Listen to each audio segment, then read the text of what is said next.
পাপিষ্ঠ যারা, গুনাহগার যারা, জাহান্নামী যারা, মৃত্যুকালীন সময়ে তাদের অবস্থা কেমন হবে? হাদিস শরীফের মধ্যে নবীজি সব বলে গিয়েছেন। আজান হয়ে গেলে কিছু মানুষ নামাজে যায় না, এরকম আছে না নাই? নামাজের খবর নাই, সারাদিন মিথ্যা বলে বলে জবানটা নাপাক করে ফেলেছে। গীবত করতে করতে, চুগলখুরি করতে করতে নিজের জবানটাকে নাপাক করে ফেলেছে। সুদ খেতে খেতে নিজের জীবনকে নষ্ট করে ফেলেছে, আছে না নাই? অনেক জায়গায় গেলে বলে হুজুর সুদের ওয়াজ করেন। আমি বলি সুদের আবার কি ওয়াজ? একটা হাদিসই তো হেদায়েতের জন্য যথেষ্ট।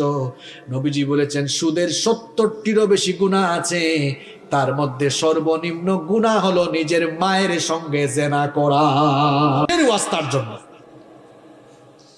এই রকম অন্যায় করতে করতে, পাপ করতে করতে নিজেদের জীবনটাকে যারা বরবাদ করে ফেলেছে, মৃত্যু তো সবার কাছেই আসবে, নাকি আসবে না? এই লোকগুলোর যখন মৃত্যুর সময় চলে আসবে, মালাকুল মউত জাহান্নাম থেকে একদল ফেরেশতা নিয়ে তার কাছে আগমন করবেন।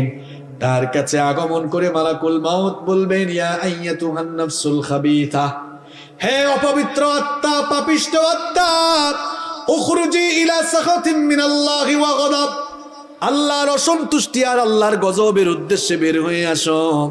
এই কথা বলার পর ফাতাফাররাকা ফি জাসাদি, ওই গুনাহগার পাপিষ্ঠ জাহান্নামে লোকটার শরীরটা চূর্ণ বিচূর্ণ হয়ে যেতে থাকবে। মালাকুল মউতকে যখন পাপিষ্ঠগুলো মালাকুল মউতের ভয়ঙ্কর চেহারা যখন দেখবে, চক্ষুগুলো মোটা হয়ে যাবে। দেখবেন মানুষ, কিছু মানুষ যখন মারা যায় চক্ষুগুলো কেমন মোটা করে ফেলে। মালাকুল মউত যখন ভয়ঙ্কর চেহারা নিয়ে তার সামনে আসবেন, পুরো শরীরে কম্পন শুরু হয়ে যাবে, পুরো শরীরটা নড়ে চড়ে উঠবে, চূর্ণ বিচূর্ণ হয়ে যেতে থাকবে। মালাকুল মউত তার রুহটা কবজের জন্য যখন পায়ের কাছে গিয়ে চাপ মারবেন, লোকটার এমন যন্ত্রণা কষ্ট অনুভব হবে, সারা দুনিয়ার সমস্ত পাহাড় দিয়ে তাকে চাপলেও এত কষ্ট তার লাগবে না।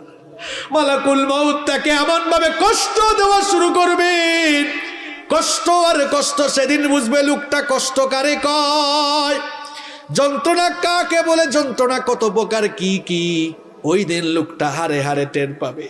এমন ভাবে কষ্ট দেওয়া হবে, ওই যে আগের হাদিসগুলো বলে আসলাম, কোন জীবিত মানুষগুলোকে যদি ধরে চাকু দিয়ে কিংবা ছুরি দিয়ে চামড়াগুলো টেনে টেনে ছিলে ফেলা হয়, তার আর কি যন্ত্রণা লাগবে? এই লোকটা মৌতের সময় তার চাইতে বেশি কষ্ট পাবে। এই রকম কষ্ট দিয়ে দিয়ে মালাকুল মউত তার প্রাণ কবজ করা শুরু করবে। যখন পায়ের মধ্যে চাপ মারবে, রুহ গিয়ে চামড়ার নিচে লুকাবে। মালাকুল মউত যখন চামড়ার নিচে চাপ মারবে, মালাকুল মউত যখন চামড়ার নিচে চাপ মারবে, রুহ গিয়ে এবার লোমের নিচে লুকাবে।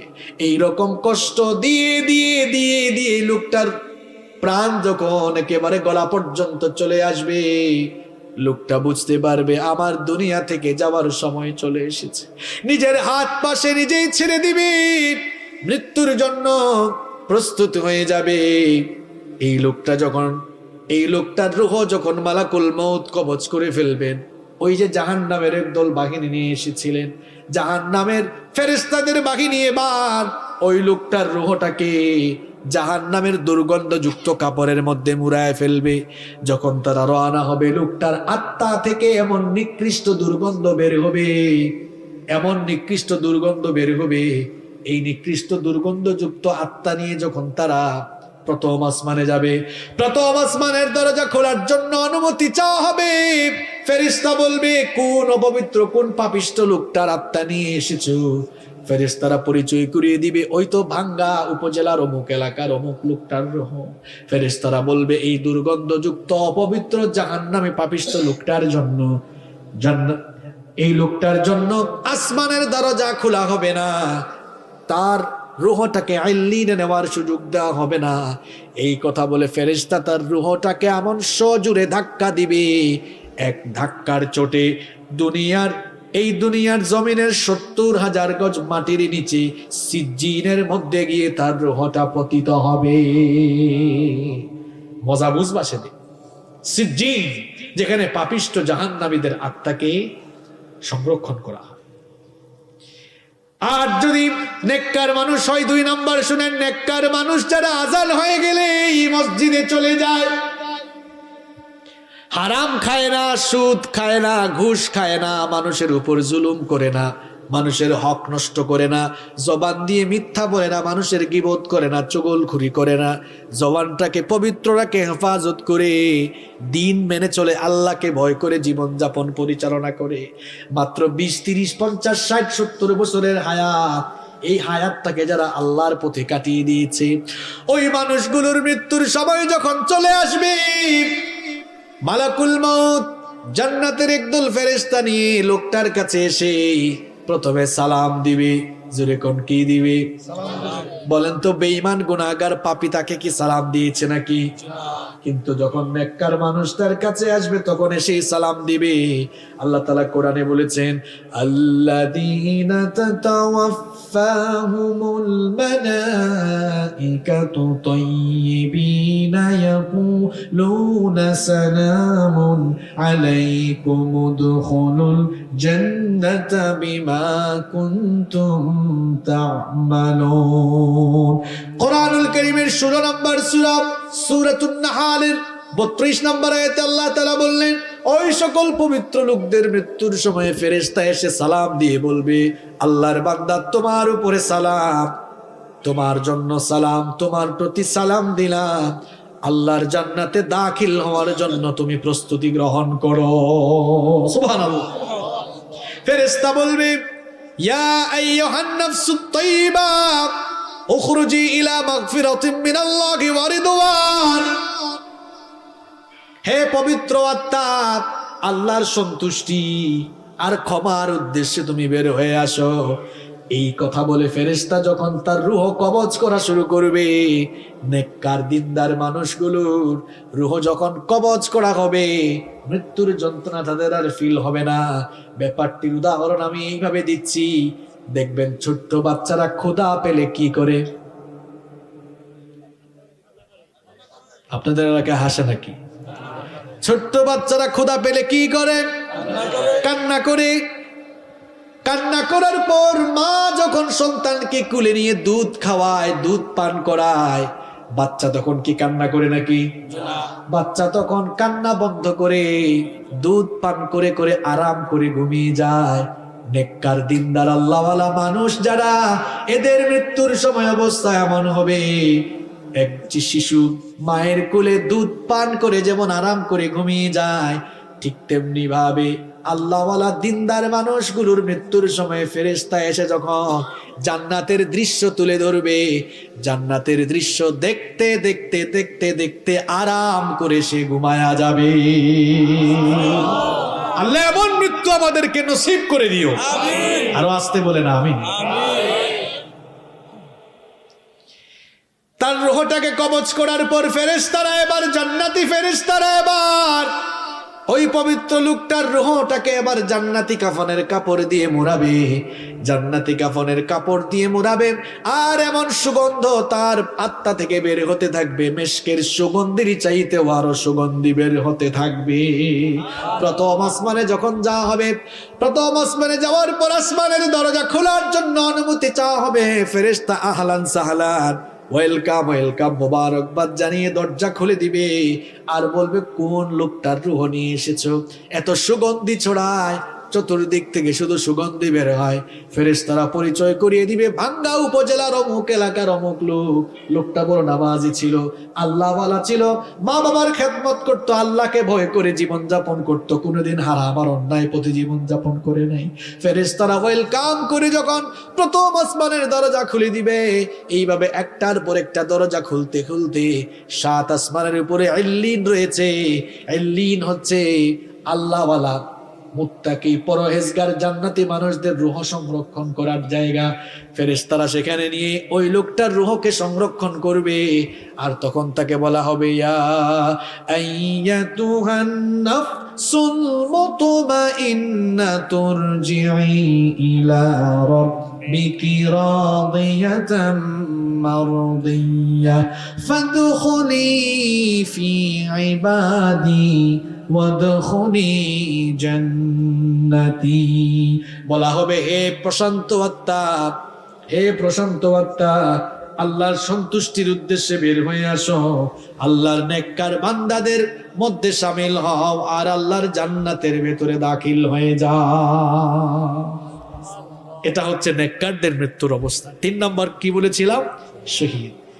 শহীদ যারা, এই দুনিয়ার সবচেয়ে বড় সৌভাগ্যবান হলো তারা। কারণ দুনিয়ায় যত প্রকারের মৌত রয়েছে, যত প্রকারের মৃত্যু রয়েছে, সর্বশ্রেষ্ঠ মৃত্যু হলো শাহাদাতের মৃত্যু। কারণ সকল মৃত্যুর পরেই হিসাব নিকাশ আছে, বিচার আছে। আর শাহাদাতের মৃত্যুর পরে কোনো হিসাব নাই, বিচার নাই। বিনা হিসাবে বিনা বিচারে আল্লাহ শহীদদেরকে জান্নাত দান করে দিবে। শহীদদের মৃত্যুকালীন যন্ত্রণাটাও কেমন শুনে নেন। আল্লাহর নবী বলেছেন, যারা আল্লাহর দ্বীনের জন্য শহীদ হবে, আল্লাহর দ্বীনের জন্য জীবন দিতে গিয়ে মাঝে মাঝে তোমরা তাদেরকে দেখবে হাত পা কেটে হয়তো বাতিলরা তাদেরকে হত্যা করে ফেলবে, হয়তো তাদের দেহটাকে ক্ষত বিক্ষত করে নির্মম ভাবে হত্যা করা হবে, কাউকে কাউকে হয়তো ফাঁসিতে ঝুলাইয়া হত্যা করা হবে। তোমরা যারা দুনিয়াতে বাস করো, দুনিয়ার দৃষ্টিকোণ থেকে তোমরা মনে করো হয়তো লোকটা অনেক আযাব পেয়ে পেয়ে, কষ্ট পেয়ে পেয়ে দুনিয়া থেকে বিদায় হয়। নবীজি বলছেন, তোমাদের ধারণা ভুল। হাতের মধ্যে চিমটি কাটলে মানুষ যেমন সামান্য ব্যথা পায়, ঠিক তেমনি ভাবে শহীদ যখন দুনিয়া থেকে যায় তার চাইতেও আরো কম ব্যথা পেয়ে দুনিয়া থেকে চলে যায়। আর শহীদদেরকে আল্লাহ এমন মর্যাদা দিয়েছেন, আমি তো আগেই বললাম, শহীদদের কাছ থেকে আল্লাহ হিসাব করবেন না, বিচারও চাইবেন না। বিনা হিসাবে বিনা বিচারে আল্লাহ তাদেরকে জান্নাত দিবেন। শহীদি মৃত্যুটা হচ্ছে একটা পুল বা সাঁকোর মতো। এখানে আসার সময় একটা সাঁকো দেখে আসলাম, পুল দেখে ব্রিজ বুঝেন তো আপনারা? ব্রিজের কাজ হলো এক পাশের রাস্তা এক সাইডের সাথে আরেক সাইডের জুলা লাগানো। শহীদি মৃত্যুটা হলো একটা সাঁকো, এই পারে দুনিয়া আর সাঁকোটা হলো শহীদি মৃত্যু। এই শহীদি মৃত্যুর মাধ্যমে সাঁকোটা পাশ দিলেই, সাঁকোটা পাশ দেওয়া মাত্রই আল্লাহর জান্নাতের দরজা খুলে যায়। এই জন্য নবীজি নিজেই শহীদ হওয়ার জন্য ব্যাকুল ছিলেন। নবীজি বলেছেন, আমার মনটা চায় জিহাদ করে করে আমি শাহাদাতের পেয়ালা পান করি, আবার যদি আল্লাহ আমাকে জীবন দেন, আমার ইচ্ছা হয় আবার জিহাদ করি, আবার শহীদ হই। আমার ইচ্ছা হয় আবার যদি আল্লাহ জীবন দেন, আবার আমি জিহাদ করে শহীদ হয়ে জীবনটা আল্লাহর রাস্তায় বিলায়া দিই। সুবহানাল্লাহ পড়তে মন চায় না? আল্লাহর নবীর সাহাবী ওমর রাদিয়াল্লাহু আনহু কি কম মর্যাদার সাহাবী? হ্যাঁ, কি মনে করেন আপনি? নবীজি এই ওমর রাদিয়াল্লাহু আনহুর ব্যাপারে বলেছেন, আকাশের মধ্যে কত তারকা আছে বর্তমান বিজ্ঞান কি বলতে পেরেছে নাকি? আল্লাহর নবী বলেছেন, কিয়ামতের আগে কেউ যদি আকাশের তারকাগুলো গণনা করে শেষ করতেও পারে, তোমরা মনে রেখো আমার ওমর মুসলমান হওয়ার পরে কত যে নেক আমল করেছে, আমার ওমরের নেক আমলগুলো গুনে গুনে কেউ কোনোদিন শেষ করতে পারবে না।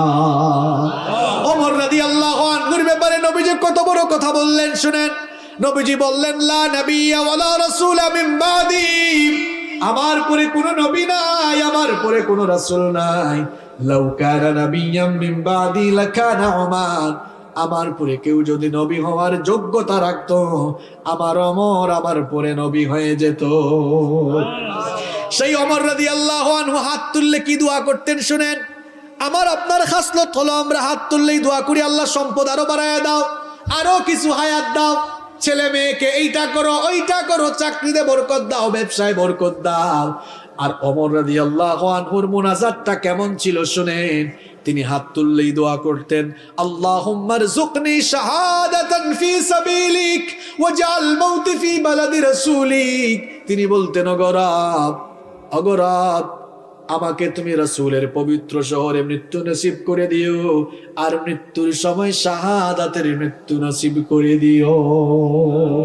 দোয়া কবুল হয়েছে, রাসূলের শহরেই শাহাদাতের মৃত্যু তার হয়েছে। সুবহানাল্লাহ। আল্লাহর নবীর সাহাবীরা শহীদ হওয়ার জন্য এরকম পাগল পারা ছিলেন। এই জন্য শাহাদাতের তামান্না আমাদের দিলের ভেতরেও থাকার দরকার আছে না নাই? শাহাদাতের তামান্না যদি আমাদের দিলে থাকে, লাভটা হবে কি শোনেন। শাহাদাতের আকাঙ্ক্ষা যদি থাকে, যদি আপনি শহীদ না হন, একটা বেনিফিট আছে না নাই? নবীজি বলেছেন, মান সাআলাল্লাহু শাহাদাতি বিসিদকিন বাল্লাগাহুল্লাহু মানাজিলাশ শুহাদা ওয়া ইম্মা তাআলা ফিরাশি। নবীজি বলেছেন, কারো দিলের মধ্যে, কারো অন্তরের মধ্যে যদি শাহাদাতের তামান্না থাকে, আর লোকটা যদি শহীদ না হয়ে বিছানায়ও মারা যায়, দিলের মধ্যে শাহাদাতের তামান্না থাকার কারণে আল্লাহ তাআলা তাকে শহীদী মৃত্যুর মর্যাদা দান করে দিবে। মরতেই হবে যখন, শহীদী মরণ দিও আমাকে। শাহাদাত জানি শুধুই জীবন, সে জীবন দিও আমাকে। মরতেই হবে যখন, শহীদী মরণ দিও আমাকে। আমাকে শহীদ করে সেই মিছিলে শামিল করে নিও, যেই মিছিলের নেতা আমির হামজা, হুবাইব খাব্বাব, আল্লাহর ছিল যারা অতি প্রিয়, শহীদ করে নিও। বলে না আমিন।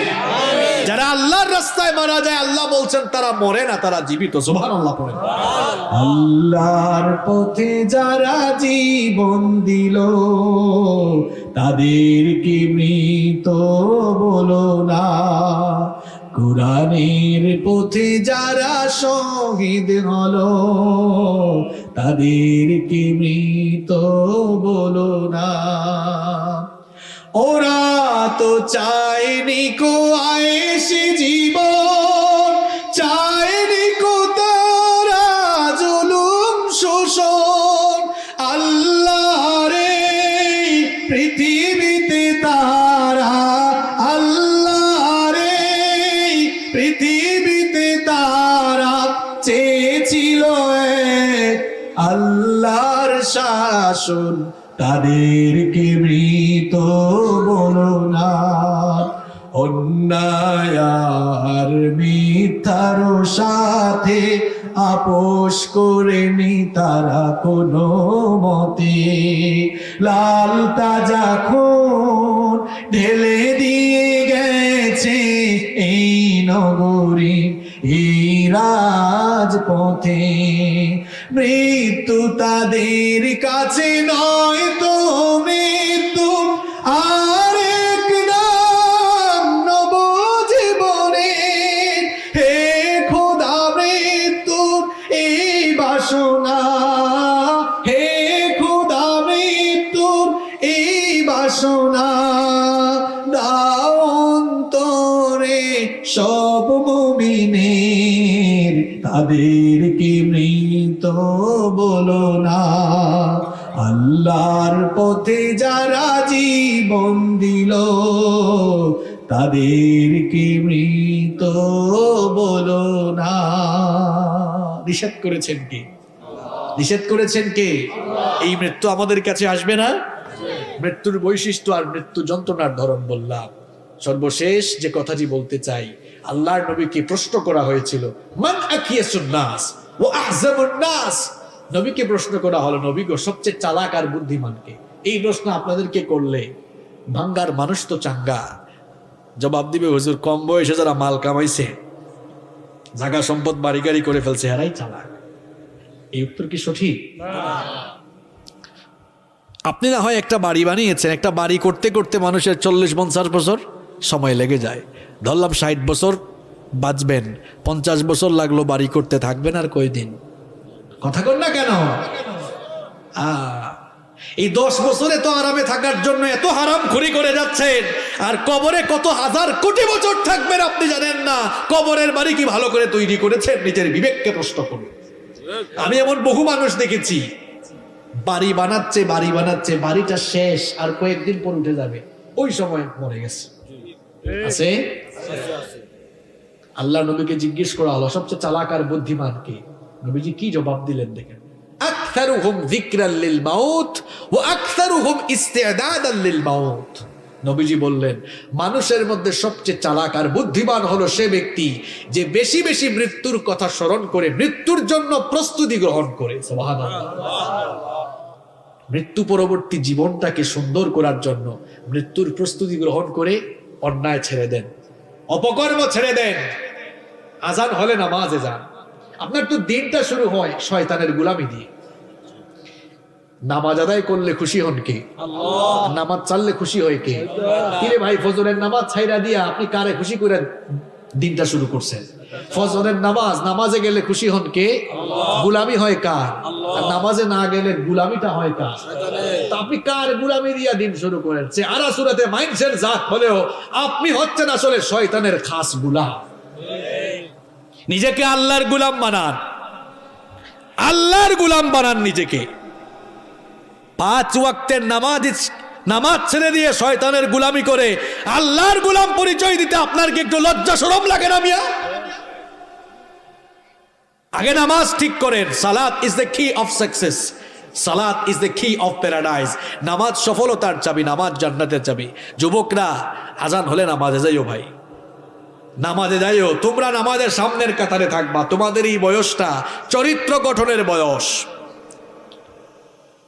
আল্লাহ নবী বলেছেন, হাসরের মাঠে যখন আরশের ছায়া ছাড়া কোনো ছায়া থাকবে না, 7 শ্রেণীর মানুষকে আরশের ছায়ায় জায়গা দেওয়া হবে। তার মধ্যে এক শ্রেণী হচ্ছে ও শাবুন নাশাআ ফি ইবাদাতিল্লাহ, ওই যুবক যারা যৌবনকাল আল্লাহর ইবাদতে কাটিয়েছে। যুবকগুলোকে ডেকে ডেকে আল্লাহ আরশের ছায়ার নিচে জায়গা দিবেন। সুবহানাল্লাহ।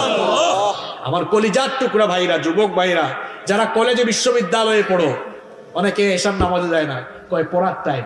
তুমি এশার নামাজ আজান হয়ে গেলে মানে তোমার স্টাডি অফ করে দাও, বন্ধ করে দাও, নামাজ জামাতের সঙ্গে এসে পড়তে বসো, দেখবা তোমার মেধা শক্তি আরো প্রখর হয়ে যাবে ইনশাআল্লাহ। নামাজে যাইও। আর আমার বাবাদেরকে বলবো, অনেক বাবারা আছে আজানের সময় বিড়ি টানে, বিড়িটা ফু দেয় দেখে এটা কত দূর উপরে উঠছে। আছে এরকম? বাবারে, আজান হইলে নামাজে যাইয়েন। এই যে বিড়ি টানতেছেন, বিড়ি টানার মধ্যে মরে গেলে কি হবে? হ্যাঁ, আপনি আপনার মৌতের খবর জানেন? শোনেন, গতকাল রাতে দুনিয়ায় বহু মানুষ জিন্দা ছিল, আজ রাত তাদের কবরে প্রথম রাত হয়েছে। আগামীকাল আপনার কবরে প্রথম রাত হতে পারে। এই চিন্তা কেন আপনার মাথায় আসে না? কালকে মিটিং এর ডেট দিয়ে রাখছেন, এই আজকে ওয়াজ শুনে যাওয়ার সময় আপনার মৃত্যু হইতে পারে। এরকম বহু জায়গায় হয় না? ওয়াজ শুনে যাওয়ার সময় বক্তা মরে গেছে, শ্রোতা মরে গেছে, থাকবেন না দুনিয়াতে আপনি।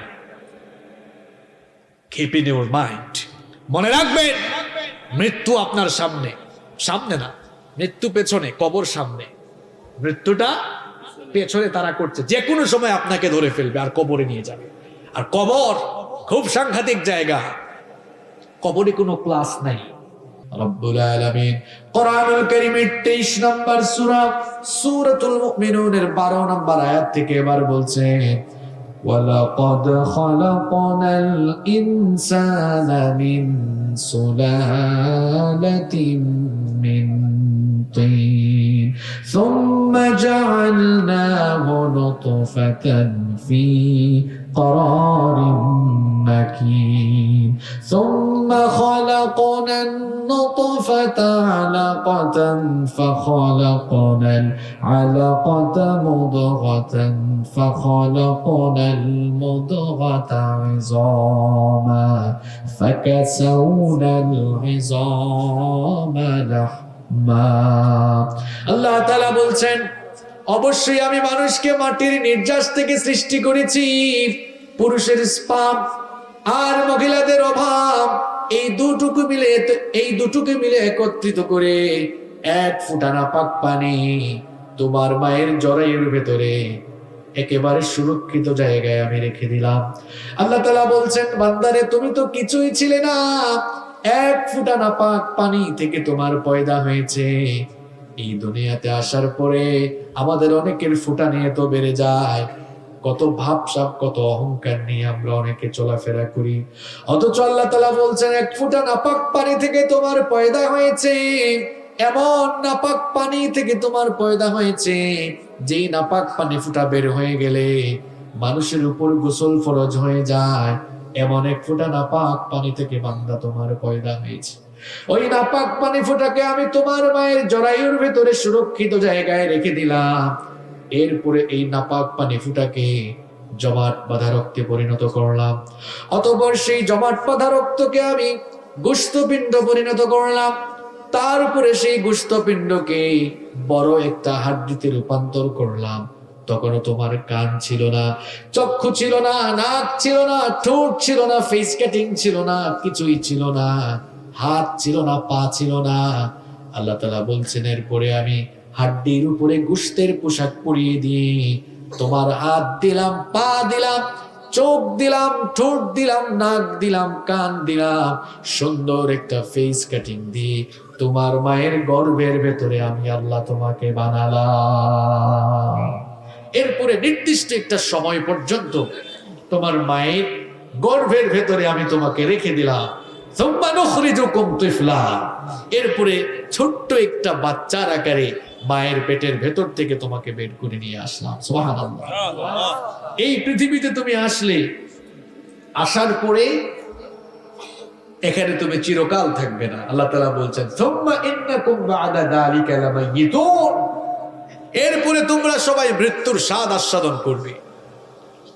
সুম্মা ইন্নাকুম ইয়াওমাল কিয়ামাতি তুবআসুন, এরপরে তোমাদেরকে ডে অফ রিসারেকশন, পুনরুত্থান দিবসে তোমাদেরকে কবর থেকে উঠিয়ে হাসরের মাঠে একত্রিত করবেন কে?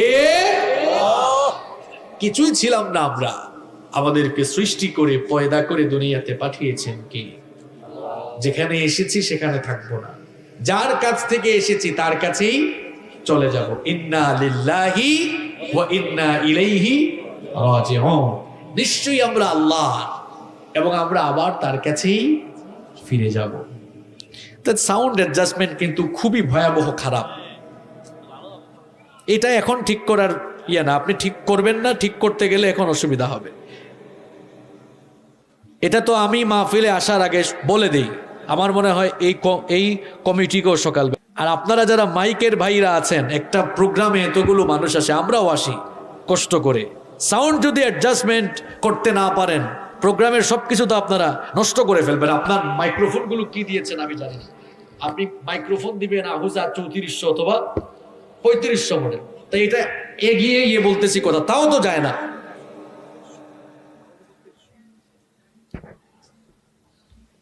মাইক ভালো না হইলে 5-10 মিনিট বক্তব্য দেওয়া যায়, কিন্তু 1-1.5 ঘন্টা কোরআনের তাফসীর করা যায় না।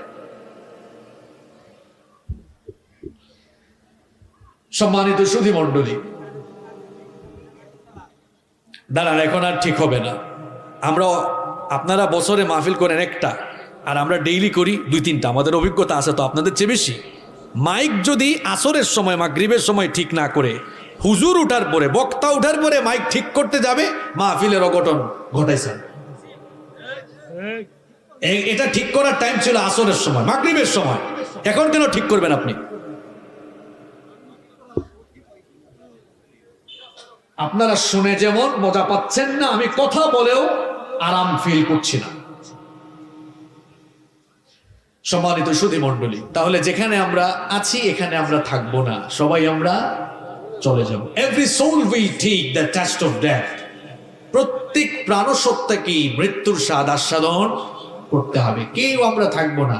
মৃত্যু এটি হচ্ছে মানুষের জীবনের সবচাইতে বস্তুনিষ্ঠ, অলঙ্ঘনীয় এবং অনিবার্য মহাসত্য। এই মৃত্যুর হাত থেকে আমরা কেউ রেহাই পাবো না, কেউ রেহাই পায়নি, কেউ ভবিষ্যতে পাবেও না।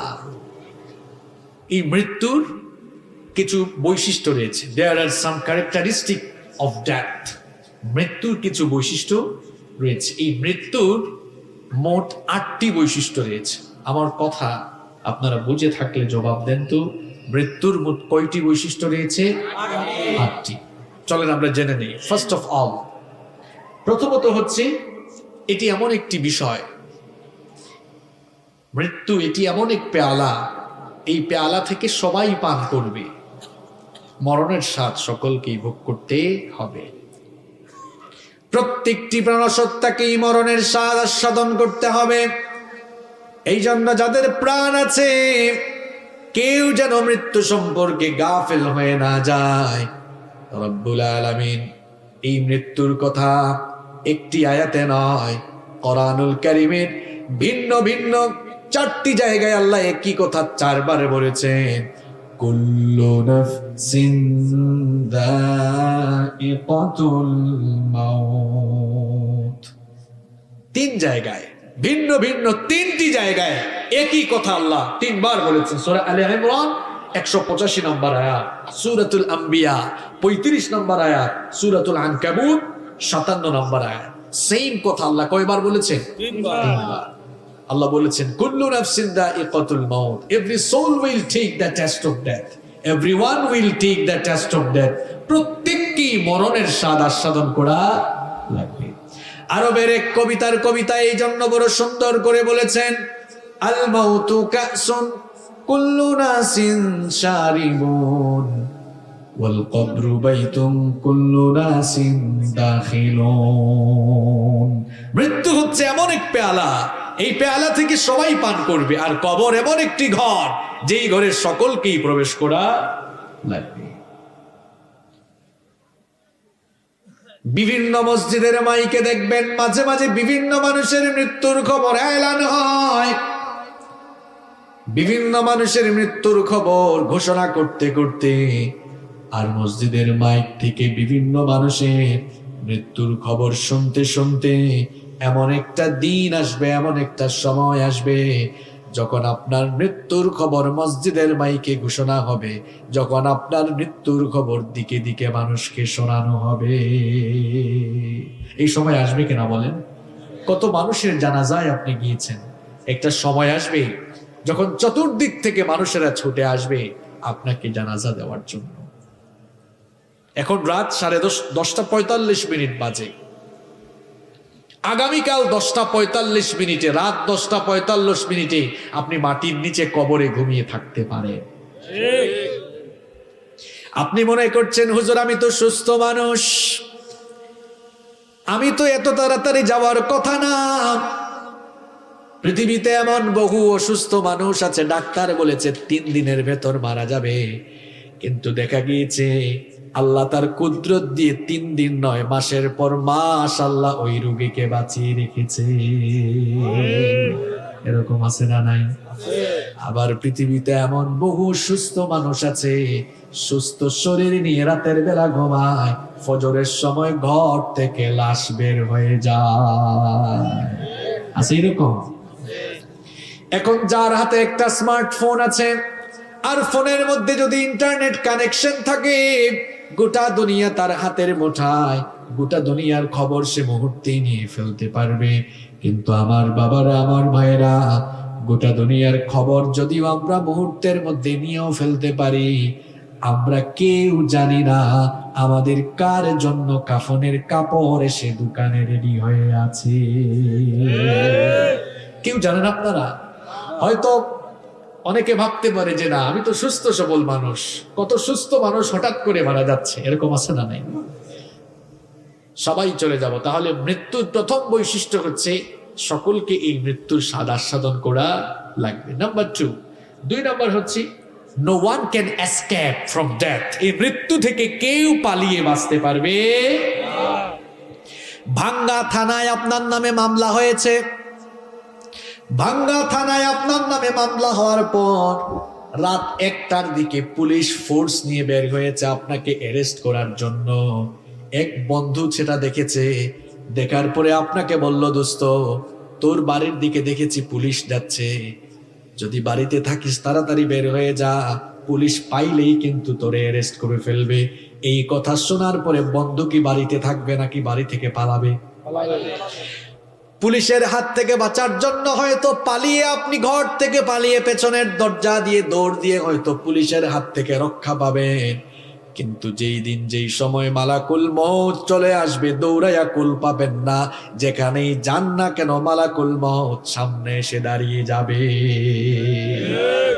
এই জন্য রব্বুল আলামিন কোরআনুল কারীমে 4 নম্বর সূরা সূরাতুন নিসা এর 78 নম্বর আয়াতের মধ্যে বললেন আইনামা তাকুনু ইউদরিকুমুল মাউতু ওয়ালাউ কুনতুম ফি বুরুজিন মুশাইয়াদা। যেখানেই থাকো না কেন আর যেই অবস্থায় থাকো না কেন, মৃত্যু থেকে বাঁচার জন্য তোমরা যদি কোনো উঁচু টিলায় গিয়ে অবস্থান নাও, আর যদি মনে করো ওই উঁচু টিলায় অবস্থান নিলে মৃত্যুর হাত থেকে তোমরা রেহাই পাবে, এই কথা মনে করো না। যেখানে যাও না কেন মৃত্যু তোমাদের সঙ্গে মোলাকাত করবে। আমার রব্বুল আলামিন কোরআনুল কারীমের 62 নম্বর সূরা সূরাতুল জুমুআ এর 8 নম্বর আয়াতে আরো সুন্দর করে বললেন, কুল ইন্নাল মাউতাল্লাযী তাফিরুনা মিনহু ফাইন্নাহু মুলাকীকুম সুম্মা তুরাদ্দুনা ইলা আলিমিল গায়বি ওয়াশ শাহাদাতি ফায়ুনাব্বিউকুম বিমা কুনতুম তা'মালুন। আরবের প্রখ্যাত কবি জুহাইর তার কবিতায় কয়েকটি সুন্দর লাইন লিখলেন। এই কবিতার লাইনগুলো এই আয়াতের ভাবার্থ হয়ে গেল। তিনি তার কবিতায় বড় চমৎকার করে লিখলেন, ওয়ামান হাবা আসবাবাল মানায়া ইয়ানাল্লাহু, ওয়ামান হাবা আসবাবাল মানায়া ইয়ানাল্লাহু, ওয়া ইয়ুরকা আসবাবাস সামাআ বিসুল্লামি। আর আমার দেশের কবি একজন লিখেছেন, মরণ থেকে পালাও তুমি, সেই মরণ তোমায় লইবে গিনি, যদিও সুদূর আকাশ পানে লোকাও সেথায় লাগে সিঁড়ি। এ মহারোগের ঔষধ নাই, এ মহারোগের চিকিৎসক নাই, নাই সেই ঔষধ জগতে, খুঁজিয়া কাতর হইলে কি হবে, পারিবে না তারে ফিরাতে। আচ্ছা, মৃত্যুর কি কোনো ট্যাবলেট আছে, কোনো ক্যাপসুল আছে, কোনো সিরাপ আছে? থাকলে সব ঔষধ বাদ দিয়ে মানুষ ওইটা খেয়ে ফেলতো যেন না মরে। কারণ মানুষ বাঁচার জন্য কত কিছু করে। মৃত্যু থেকে আপনি পালিয়ে বাঁচতে পারবেন না। একটা ঘটনা আমার মনে পড়েছে, বলবো। সুলাইমান আলাইহিস সালামের নাম শুনেছেন তো আপনারা? হ্যাঁ, তিনি কে ছিলেন? একজন নবী ছিলেন, বাবাও নবী, ছেলেও নবী। বাবার নাম কি, কে বলতে পারবেন? মাশাআল্লাহ, দাউদ আলাইহিস সালাম। সাইয়েদনা সুলাইমান আলাইহিস সালাম,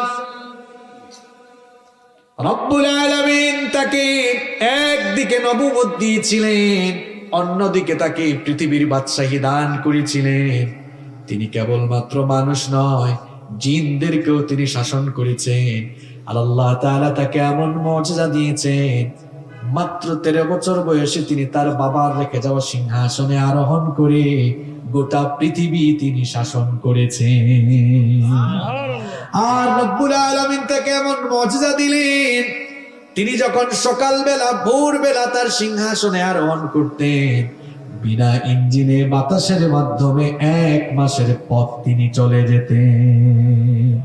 আবার যখন বিকেল বেলা সন্ধ্যা বেলা তার সিংহাসনে আরোহণ করতেন, বিনা ইঞ্জিনে বাতাসের মাধ্যমে 1 মাসের পথ আবার ফিরে আসতে। পিপিলিকার ভাষা বুঝতেন, পাখির ভাষা বুঝতেন। এই মুজিজা তাকে দিয়েছেন কে? আল্লাহ। সুলাইমান আলাইহিস সালামের কাহিনী শুনুন। সুলাইমান আলাইহিস সালামের একজন সিনিয়র মন্ত্রী ছিল। তিনি তার মন্ত্রীকে নিয়ে বসে আছেন। এমন সময়ে মালাকুল মউত মানুষের বেশ ধরে সাইয়েদনা সুলাইমান আলাইহিস সালামের কাছে আসলেন। সাইয়েদনা সুলাইমান আলাইহিস সালামের সাথে কথোপকথন শেষ করে তিনি যখন চলে যাচ্ছিলেন, ওই মন্ত্রীর দিকে একটু করে তাকালেন।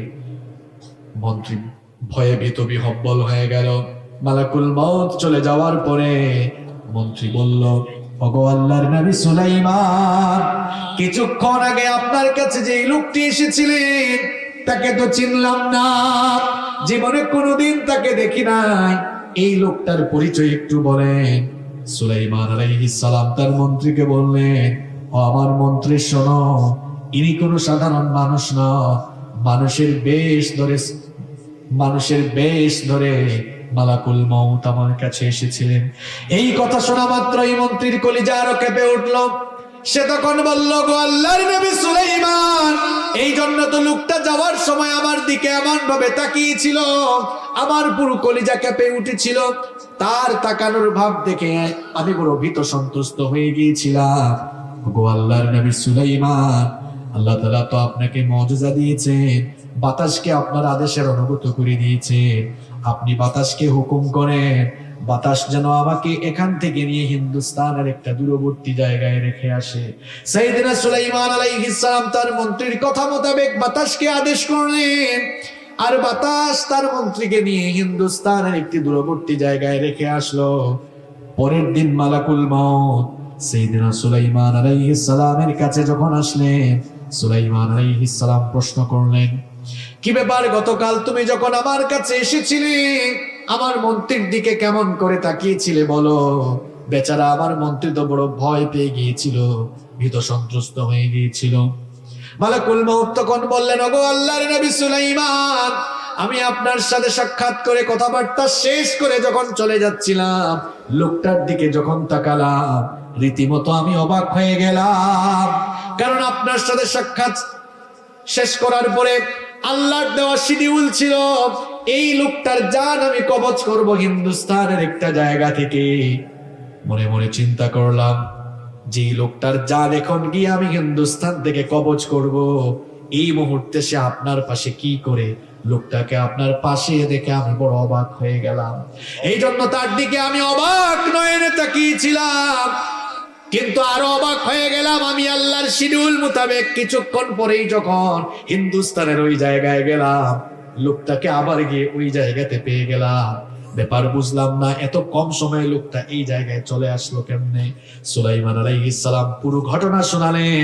পুরো ঘটনা শুনিয়ে বললেন, আহারে মালাকুল মউত, শোনো, আমার মন্ত্রী বেচারা মৃত্যু থেকে বাঁচার জন্য হিন্দুস্তান পর্যন্ত গিয়েও তো কোনো লাভ হলো না, মরণের হাত থেকে সে রেহাই পেল না। মরণের হাত থেকে রেহাই পেয়েছে। ঘটনা কি মন দিয়ে শুনছেন আপনারা? আমি কিন্তু কোরআন হাদিসের বাইরে কোনো কিচ্ছা বলবো না, মনোযোগ দিয়ে শুনবেন। নাকি ঘুম চলে আসছে আপনাদের? তাহলে মৃত্যুর 2 নম্বর বৈশিষ্ট্য আমরা পেলাম, এই মৃত্যু থেকে কেউ পালিয়ে বাঁচতে পারবে না। মৃত্যুর কয়টা বৈশিষ্ট্য বলবো বলছিলাম? কয়টা বলছি কয়টা?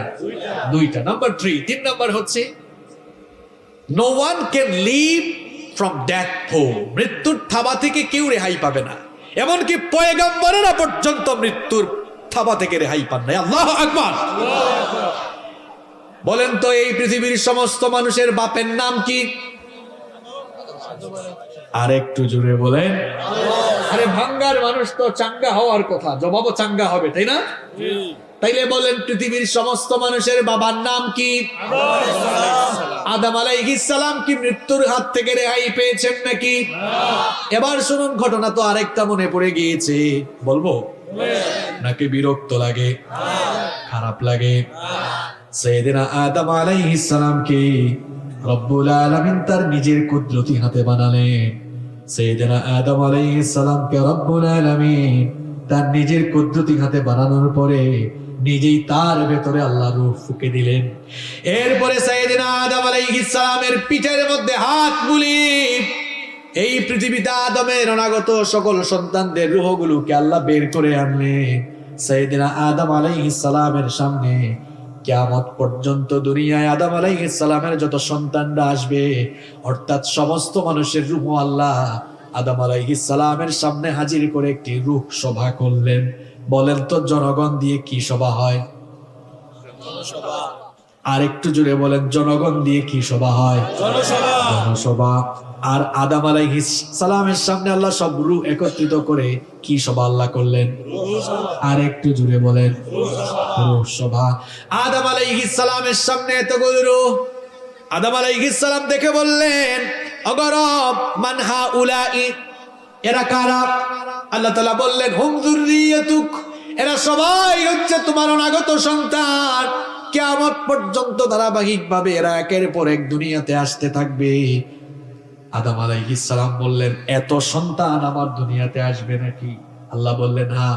আল্লাহ বললেন, আদম শোনো, উমরুকা আলফা সানা, আমি তোমাকে 1000 বছর হায়াত দিয়েছি। জোরে কোন, কত বছর? আর একটু জোরে বলেন, কত বছর? আদম আলাইহিস সালাম বললেন, বুঝলাম, আমাকে তুমি 1000 বছর হায়াত দিয়েছো। আদম আলাইহিস সালাম সামনে থাকা রূহগুলোর দিকে তাকালেন। হঠাৎ করে একটা রূহের দিকে তার নজর গেল। তিনি বললেন, ওগো রব, মান হাদা, এটা কে? এটা কার রূহ? আল্লাহ তাআলা বললেন, হাদা ইবনুকা দাউদ, এটা তোমার ছেলে দাউদ, আমি তাকে নবী বানাবো। এই কথা শুনে আদম আলাইহিস সালাম খুশি হলেন। খুশি হয়ে বললেন, ওগো রব, আমার ছেলে দাউদকে তুমি কত বছর হায়াত দিয়েছো? আল্লাহ তাআলা বললেন, ৬০ সানা, ৬০ বছর। জোরে কোন কত বছর? আর আদম নবীর কত বছর? আদম আলাইহিস সালামের ছেলে দাউদ নবীর হায়াত কত বছর? ৬০ বছর। এই কথা শুনে আদম আলাইহিস সালাম বললেন, ওগো আল্লাহ, তুমি আমাকে ১০০০ বছর হায়াত দিয়েছো, আর আমার এত সুন্দর ছেলে দাউদকে তুমি মাত্র ৬০ বছর হায়াত দিয়েছো। মাবুদ গো, আমার হায়াত থেকে ৪০ বছর মাইনাস করে আমার ছেলে দাউদকে আরো ৪০ বছর হায়াত আমার তরফ থেকে দিয়ে দাও। তাহলে দাউদ আলাইহিস সালামের বয়স ছিল ৬০, আদম আলাইহিস সালামের কাছ থেকে ৪০ এড হলে ৬০ আর ৪০ হয় কত? ১০০। এখন ছেলের জন্য বাপের দাবি কবুল করে ফেললেন কি আল্লাহ? আদম আলাইহিস সালামের ১০০০ বছর হায়াত থেকে ৪০ বছর কমে গেলে থাকে কত? না, আপনি হিসাব নিকাশে দেখি আপনারা চাঙ্গা। ৯৬০। আদম আলাইহিস সালাম দুনিয়াতে চলে আসলেন ৯৬০ বছর পরে। মালাকুল মউত আদম আলাইহিস সালামের কাছে আসলেন। আদম আলাইহিস সালাম মালাকুল মউতকে বললেন, কি ব্যাপার, এখন তুমি এসেছো কেন? এখনো তো টাইম হয় নাই, আমাকে তো আল্লাহ ১০০০ বছর হায়াত দিয়েছেন। মালাকুল মউত বললেন, আপনি যে আপনার ছেলে দাউদকে ৪০ বছর দিয়ে ফেলেছেন, এটা কি ভুলে গিয়েছেন নাকি? আদম আলাইহিস সালাম বললেন, না, আমি দেই নাই। মালাকুল মউত বলতেছে, এবার না আপনি দিয়েছেন। একজন বলে দেই নাই, আর একজন বলে দিয়ে দিছে। এখন বলেন তো ঝামেলা আছে না নাই? দুইজন ঝগড়া শুরু করেছে। আদম আলাইহিস সালাম বলতেছেন দেন নাই, আর মালাকুল মউত বলতেছেন দিয়েছে। দুইজন যখন বাক বিতণ্ডায় জড়িয়ে গেলেন, মালাকুল মউত আল্লাহ তাআলাকে বললেন, ওগো রব, আপনার বান্দা আদম তো ভুলে গিয়েছে। ভুলে যাওয়া এটা আদমের স্বভাব, এই জন্য আমরা তো আদমের সন্তান, আমরাও ভুলে যাই। নাসিয়া আদম ফানাসিয়া বানু, আদম ভুলে গিয়েছিলেন, এই জন্য আদমের সন্তান হিসাবে আমরাও ভুলে যাই। রাতের খাবার খেয়ে এসে অনেকে বলে খায় নাই, আসলে খাইছে কিন্তু ভুলে গিয়েছে। ভুলে যাওয়া আমাদের স্বভাব।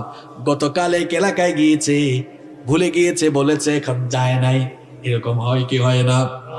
আদম আলাইহিস সালাম ভুলে গিয়েছেন। আল্লাহ মালাকুল মউতকে বললেন, মালাকুল মউত ফিরে আসো, আমার আদম ভুলে গিয়েছে, আমরা সেটা লিখে রাখি নাই, সাক্ষীও রাখি নাই। এখন থেকে লিখেও রাখা, সাক্ষী রাখার সিস্টেম চালু হলো। আদমকে আরো ৪০ বছরই দিয়ে দাও, ৪০ বছর দাও। ১০০০ বছর যখন হায়াত হলো, এরপরে কি আদম নবী থেকেছেন নাকি দুনিয়া থেকে চলে গিয়েছে? আপনি কি থাকতে পারবেন নাকি? উলুল আজমি মিনার রাসূল যারা ছিলেন, বড় বড় পয়গম্বররা পর্যন্ত মরণের হাত থেকে রেহাই পান নাই। মুসা নবীর কাহিনী মনে পড়ে গেল, বলবো? এগুলো কিন্তু আউল ফাউল কিচ্ছা না, কোরআন থেকে হাদিস থেকে আপনাদেরকে শোনাচ্ছি। বুখারী শরীফের হাদিস, বুখারী শরীফে লম্বা একটি হাদিস রয়েছে। সাইয়েদনা মূসা আলাইহিস সালামের মওতের সময় যখন এসে গেল, মূসা নবী বলেন তো নরম নবী না গরম নবী? খুব গরম, খুব রাগী নবী। যখন রাগ করতেন চুলগুলো খাড়া হয়ে পাগড়ি ভেদ করে ফেলতো, এত রাগী নবী ছিলেন। ফেরাউনের বংশের এক লোককে এক থাপ্পড় দিয়া দুনিয়া থেকে বিদায় করে দিয়েছে। থাপ্পড়ের ওজনটা কম না বেশি? রাগ কম না বেশি? মূসা নবীর কাছে মালাকুল মউত আসলেন। মূসা নবীকে এসে বললেন, মালাকুল মউত, আমি মালাকুল মউত আপনার কাছে এসেছি। মূসা নবী বললেন, তো কি হয়েছে? দেখছেন অবস্থা? মালাকুল মউত বললেন, কি হয়েছে মানে আমি কেন আসি আপনি কি জানেন না? মূসা নবী বললেন, কেন এসেছো? মালাকুল মউত বলল, আমি আপনার জান কবজের জন্য এসেছি। মূসা নবী বললেন, আসো, জান এসে কবজ করো।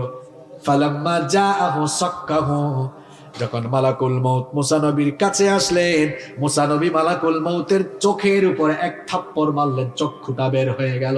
আল্লাহু আকবার। এক থাপ্পড় খাইয়া মালাকুল মউত আল্লাহর কাছে চলে গেলেন। আল্লাহর কাছে গিয়ে বললেন, আরসালতানি ইলা আব্দুল্লাহ ইউরিদুল মাউত, অগরব এমন এক লোকের কাছে আমাকে পাঠিয়েছো, গিয়েছিলাম তার জান কবজ করতে, উল্টা আমার জানই কবজ করে ফেলতেছিল। আল্লাহ তাআলা বললেন, মালাকুল মউত ফিরে যাও আমার নবী মূসার কাছে, গিয়ে বলো আমার নবী মূসা তিনি যদি আরো হায়াত চান, তিনি যেন একটা ষাঁড়ের পিঠের উপরে তার হাত রাখেন। ষাঁড় বুঝেন তো আপনারা?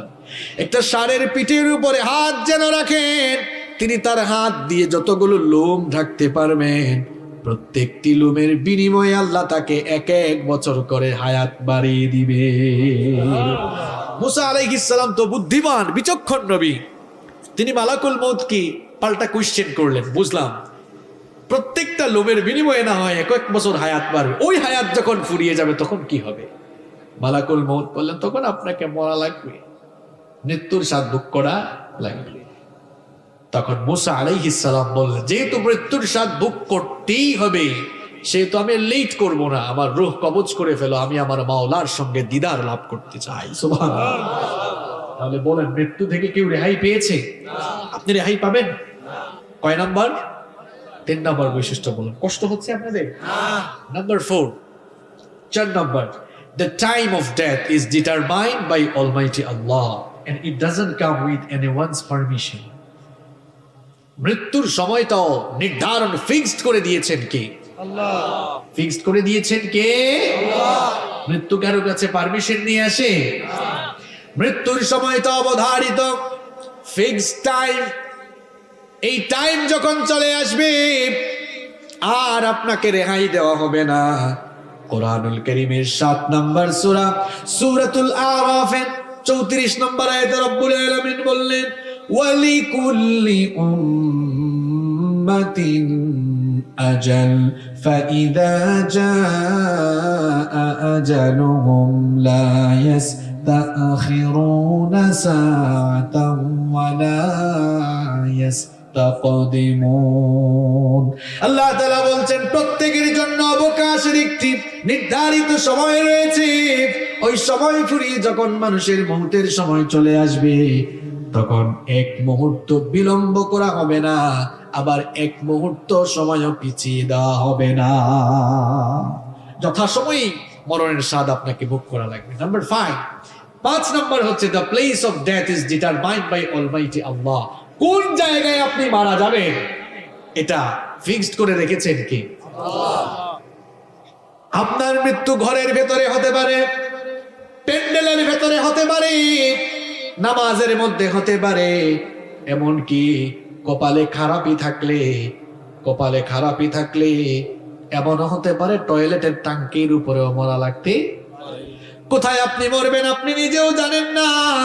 কোরআনুল কারীমের 31 নম্বর সূরা লুকমানের 34 নম্বর আয়াতের শেষাংশে রব্বুল আলামিন বললেন, ওয়া মা তাদরি নাফসুম বিআইয়ি আরদিন তামুতু ইন্নাল্লাহা আলিমুন খাবীর। আল্লাহ তাআলা বলছেন, কেউ জানে না কোন জমিনে সে মারা যাবে, একজনই কেবল জানেন, তিনি কে? আল্লাহ। নাম্বার 6 নম্বর হচ্ছে, Almighty Allah creates the need at the place of death. যেখানে আপনার মৃত্যু হবে, যে জায়গায়, ওই জায়গায় একটা প্রয়োজন সৃষ্টি করে দেন কে? মনে করেন আপনার মৃত্যু হবে কাঁঠালবাড়ি ফেরিঘাটে, ওই জায়গাটা আপনার মৃত্যুর জায়গা। মৃত্যুর আগে দেখবেন ওই জায়গায় আপনার যাওয়ার জন্য একটা প্রয়োজন সৃষ্টি হয়ে যাবে। যদি আপনার মৃত্যুটা ফিক্স থাকে ঢাকা মেডিকেল কলেজ হাসপাতালে, এমন রোগ দিবে ভাঙ্গা কিংবা ফরিদপুরে গেলে ডাক্তাররা বলবে এখানে কাজ হবে না, ঢাকায় নিয়ে চলে যান। অর্থাৎ যেখানে আপনার মৃত্যুর ফয়সালা হয়ে আছে সেখানে যাওয়ার একটা প্রয়োজন সৃষ্টি করে দিবেন কি? নাম্বার 7 নম্বর হচ্ছে, the decision of death is determined by Almighty Allah. মৃত্যুর ফয়সালা জমিন থেকে হয় না, আসে কোন জায়গা থেকে? আল্লাহর তরফ থেকে। এজন্য মুমিন পাক্কা ঈমানদার সে কখনো মৃত্যুকে ভয় করে না। আপনারা কি মৃত্যুকে ভয় করেন? না। মুমিন মৃত্যুকে স্মরণ করে পরবর্তী জীবনের জন্য কাজ করে। মুমিন একজনকে ভয় করে, তিনি কে? আল্লাহ। আপনার যদি মরণের ফয়সালা আল্লাহ না করেন, বুলেট দিয়ে গুলি দিয়ে আপনার শরীরকে ঝাঁঝা করে ফেলা হবে, কিন্তু আপনার মৃত্যু হবে না। আর আপনার মৃত্যুর যদি ফয়সালা হয়ে যায়, কেউ ঠুকা না মারলো আপনি মরে যাবেন।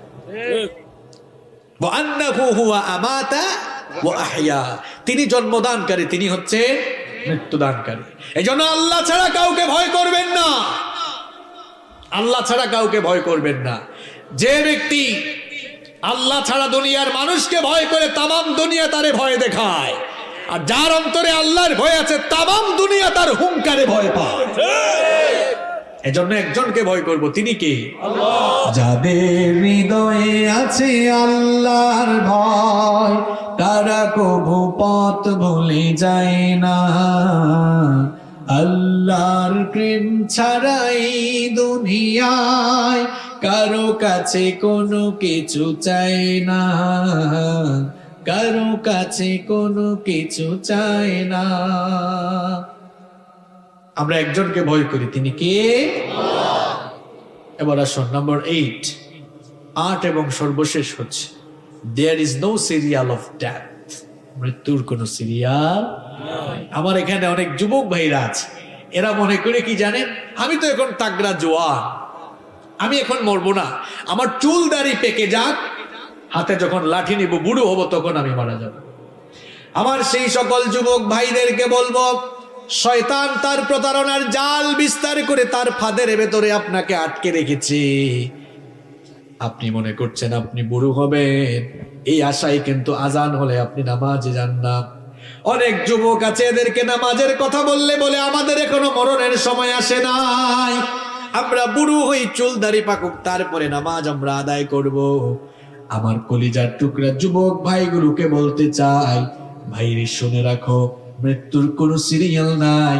দুনিয়াতে আসার জন্য সিরিয়াল আছে, কিন্তু যাওয়ার বেলা কোনো সিরিয়াল মেইনটেইন হয় না।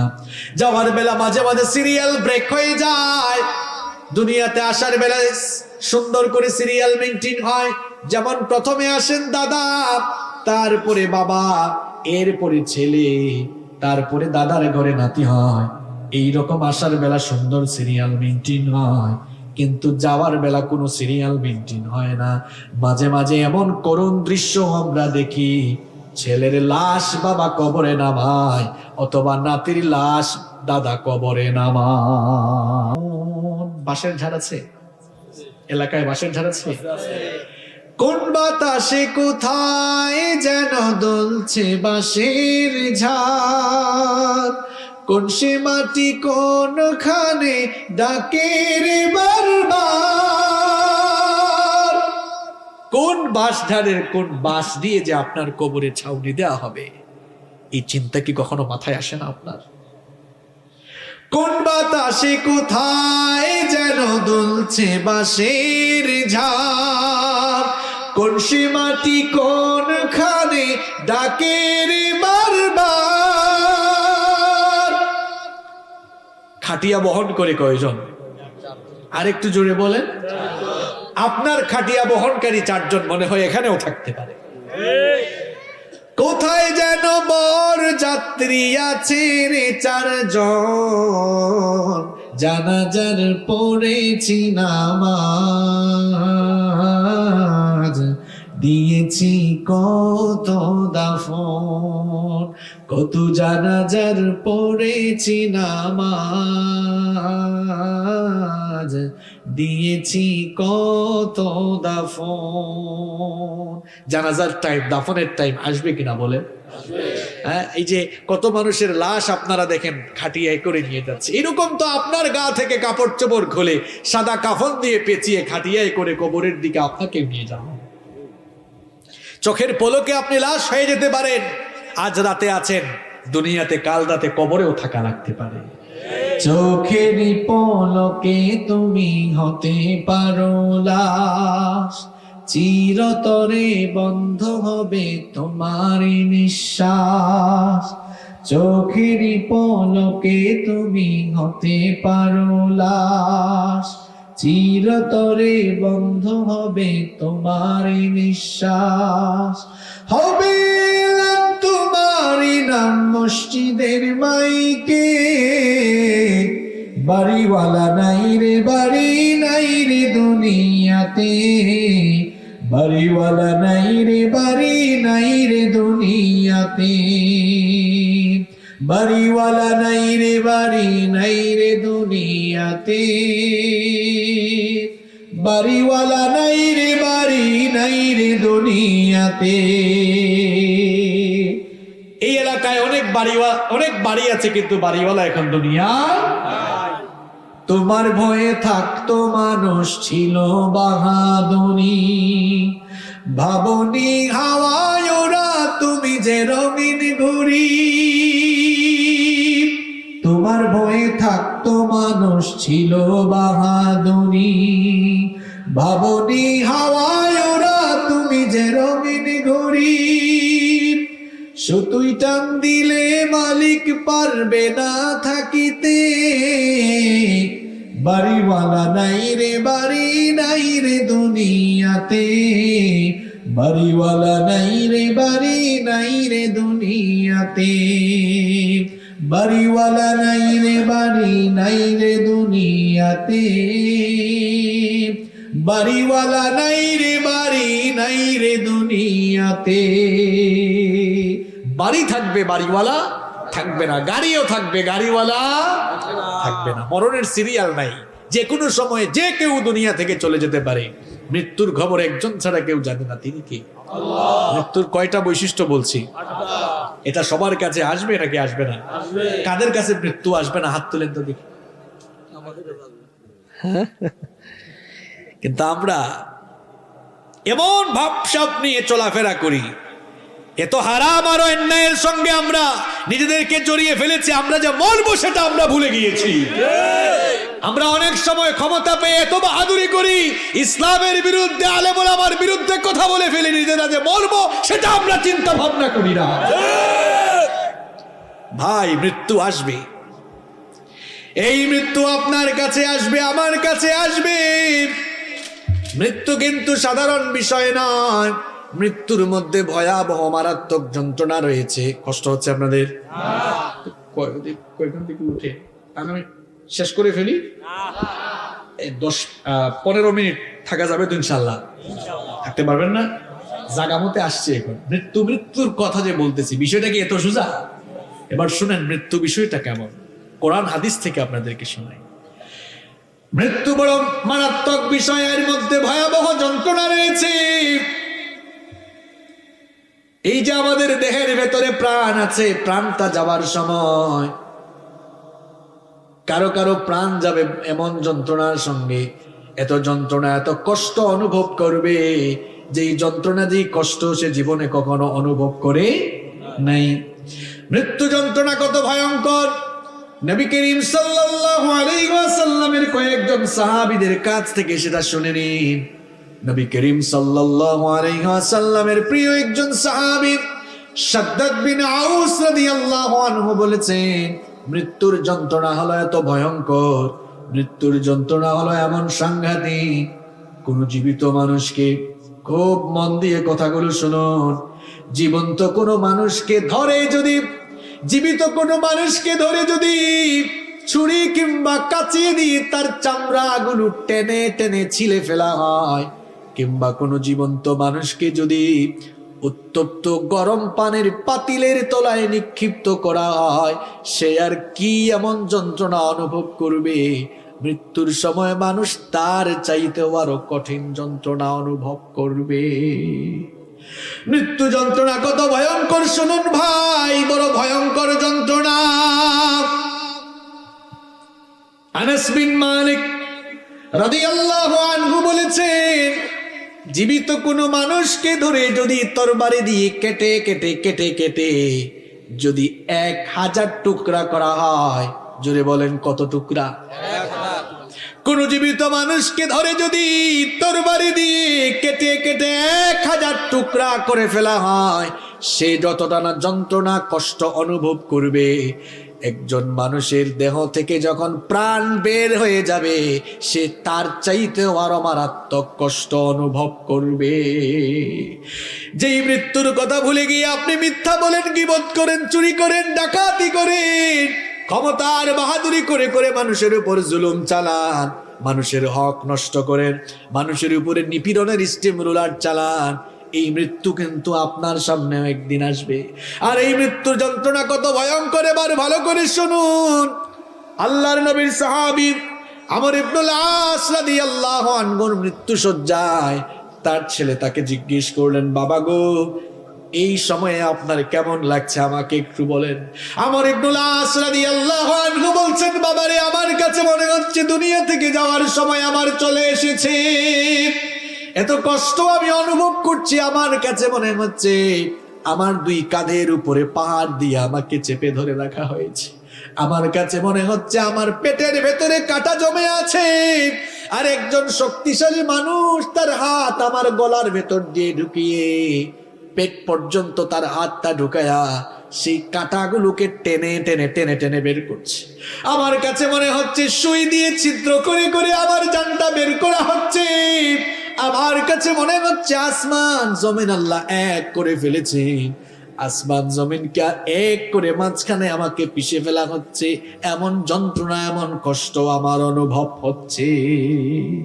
আমার বাবারা, আমার ভাইরা, এবার শোনেন, নবী করিম সাল্লাল্লাহু আলাইহি ওয়াসাল্লামের ওফাতকালীন সময়ে তার কেমন অবস্থা হয়েছিল শুনেন।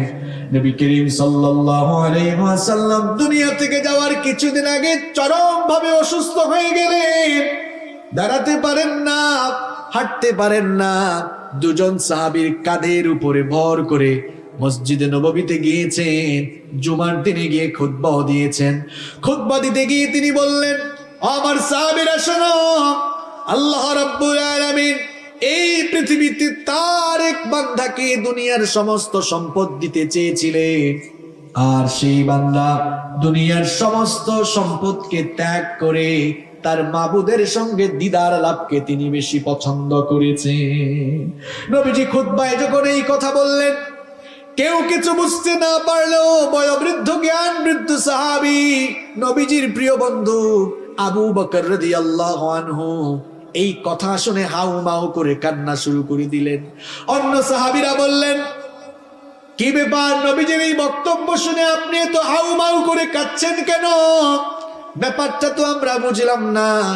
আসলে কেউ কিছু বুঝতে না পারলেও নবীজির প্রিয় সাহাবী আবু বকর রাদিয়াল্লাহু আনহু ঠিকই বুঝতে পেরেছিলেন, এই পৃথিবীর সমস্ত সম্পদ তো আল্লাহ নবীজিকেই দিতে চেয়েছিলেন, আর নবীজি সকল সম্পদ ত্যাগ করে তার মাবুদের সঙ্গে দিদার লাভকে পছন্দ করেছে। এই কথার অর্থ হলো খুব শীঘ্রই নবী দিয়ে আমাদেরকে ছেড়ে চলে যাবে, আর আমরা নবী থেকে এতিম হয়ে যাব।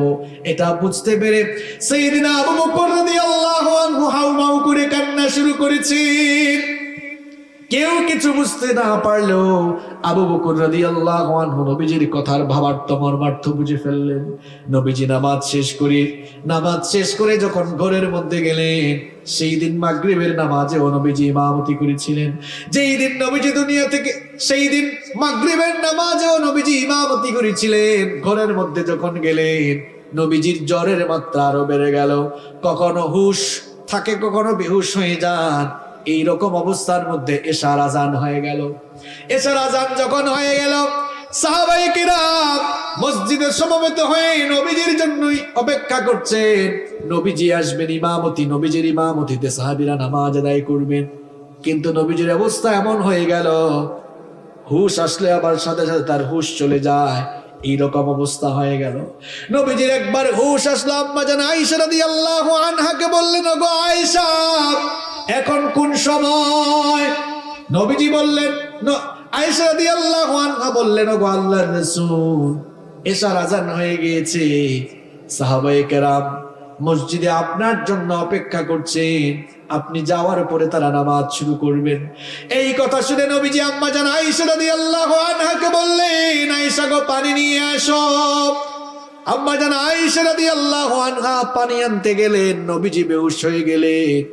আবার যখন নবীজির হুশ আসলো, নবীজি তখন ওযু করলেন। ওযুটা শেষ করে যখন দাঁড়াতে যাবেন, আবার তিনি বেহুশ হয়ে গেলেন। আবার যখন হুশ ফিরল, নবীজি পুনরায় দাঁড়ালেন, দাঁড়িয়ে চেষ্টা করলেন মসজিদে যাওয়ার জন্য, আবারও বেহুশ হয়ে গেলেন। নবীজির যখন হুশ ফিরল, নবীজি বুঝলেন তিনি আর গিয়ে মসজিদে নববীতে ইমামতি করতে পারবেন না। এটা যখন নবীজি বুঝলেন, নবীজি তখন বললেন, আমার সাহাবী আবু বকরকে বলো আমার জায়নামাজে দাঁড়িয়ে যেতে। আমার সাহাবী আবু বকরকে বলো আমার জায়নামাজে দাঁড়িয়ে ইমামতি করার জন্য। এই কথা যখন আবু বকর রাদিয়াল্লাহু আনহুর কানে চলে গেল, এবার আবু বকর রাদিয়াল্লাহু আনহু তিনি নবীজির জায়নামাজে ইমামতিতে দাঁড়িয়ে গেলেন। আবু বকর রাদিয়াল্লাহু আনহু নামাজে ইমামতি করতে গিয়ে চিৎকার করে কান্না শুরু করলেন, আর তার পেছনে সাহাবায়ে কেরাম তারাও হাউমাউ করে কান্না শুরু করলেন। কারণ সাহাবায়ে কেরামের মনের ভেতরে এই ফিলিংস চলে এসেছে, নবীজির জায়নামাজে যেহেতু আবু বকর দাঁড়িয়ে গিয়েছে, তার মানে হলো নবীজির পেছনে নামাজ আদায় করা থেকে আমরা মাহরুম হয়ে গেলাম। নামাজ চলতেছে, ওইদিকে আল্লাহর নবীর হুঁশ ফিরে আসলো। আল্লাহর নবী আম্মা জান আয়েশা রাদিয়াল্লাহু আনহাকে বললেন, আয়েশা গো, আমার সাহাবীরা কি নামাজ শুরু করেছে নাকি? আম্মা জান আয়েশা রাদিয়াল্লাহু আনহা বললেন, আপনার আদেশ মতো আপনার সাহাবী আবু বকর রাদিয়াল্লাহু আনহুর ইমামতিতে মসজিদে নববীতে জামাত শুরু হয়ে গিয়েছে। এই কথা শুনে নবীজির মনটা আনন্দে ভরে উঠল। নবীজি তখন বললেন, আয়েশা গো, মসজিদে নববীর দিকের জানালাটা খুলে দাও, নামাজের দৃশ্যটা আমি নিজের চোখে মন ভরে দেখতে চাই। মসজিদে নববীর দিকের জানালাটা খুলে দেওয়া হলো। নবীজি নামাজের দৃশ্য যখন দেখলেন, সঙ্গে সঙ্গে নবীজির চক্ষু থেকে পানি বের হয়ে গেল। আম্মা জান আয়েশা রাদিয়াল্লাহু আনহা বললেন, ওগো আল্লাহর নবী, নামাজের এই দৃশ্য দেখে আপনার চোখের কোণে পানি চলে আসলো কেন? নবীজি বললেন, আয়েশা গো শোনো, এটা কোনো দুঃখের পানি নয়, এটা হলো আনন্দের পানি। এই যে আমি দুনিয়া থেকে যাওয়ার আগে নিজের চোখে দেখলাম, আমার অনুপস্থিতিতে আমার সাহাবীরা কি সুন্দর করে দাঁড়িয়ে জামাতে নামাজ আদায় করছে। এই নামাজের পরিবেশ কিন্তু একদিনে তৈরি হয় না।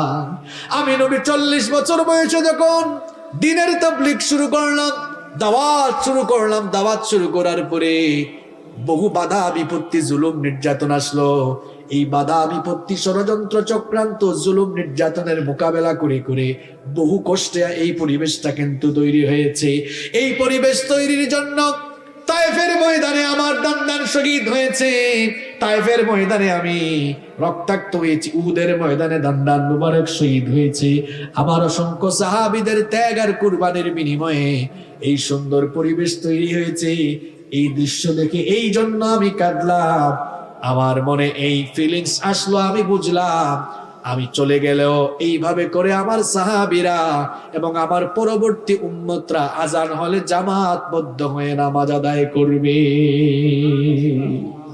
সুবহানাল্লাহ তো কইলেন, আজানের নামাজে যান তো আপনারা। যেদিন সোমবার নবীজি দুনিয়া থেকে চলে যান, নবীজির জ্বরের মাত্রা আরো বেড়ে গেল। আম্মা জান আয়েশা রাদিয়াল্লাহু আনহাকে নবীজি বললেন, আয়েশা গো, একটা পাত্রের মধ্যে পানি নিয়ে আসো। আম্মা জান আয়েশা রাদিয়াল্লাহু আনহা একটা পাত্রের মধ্যে পানি নিয়ে আসলেন।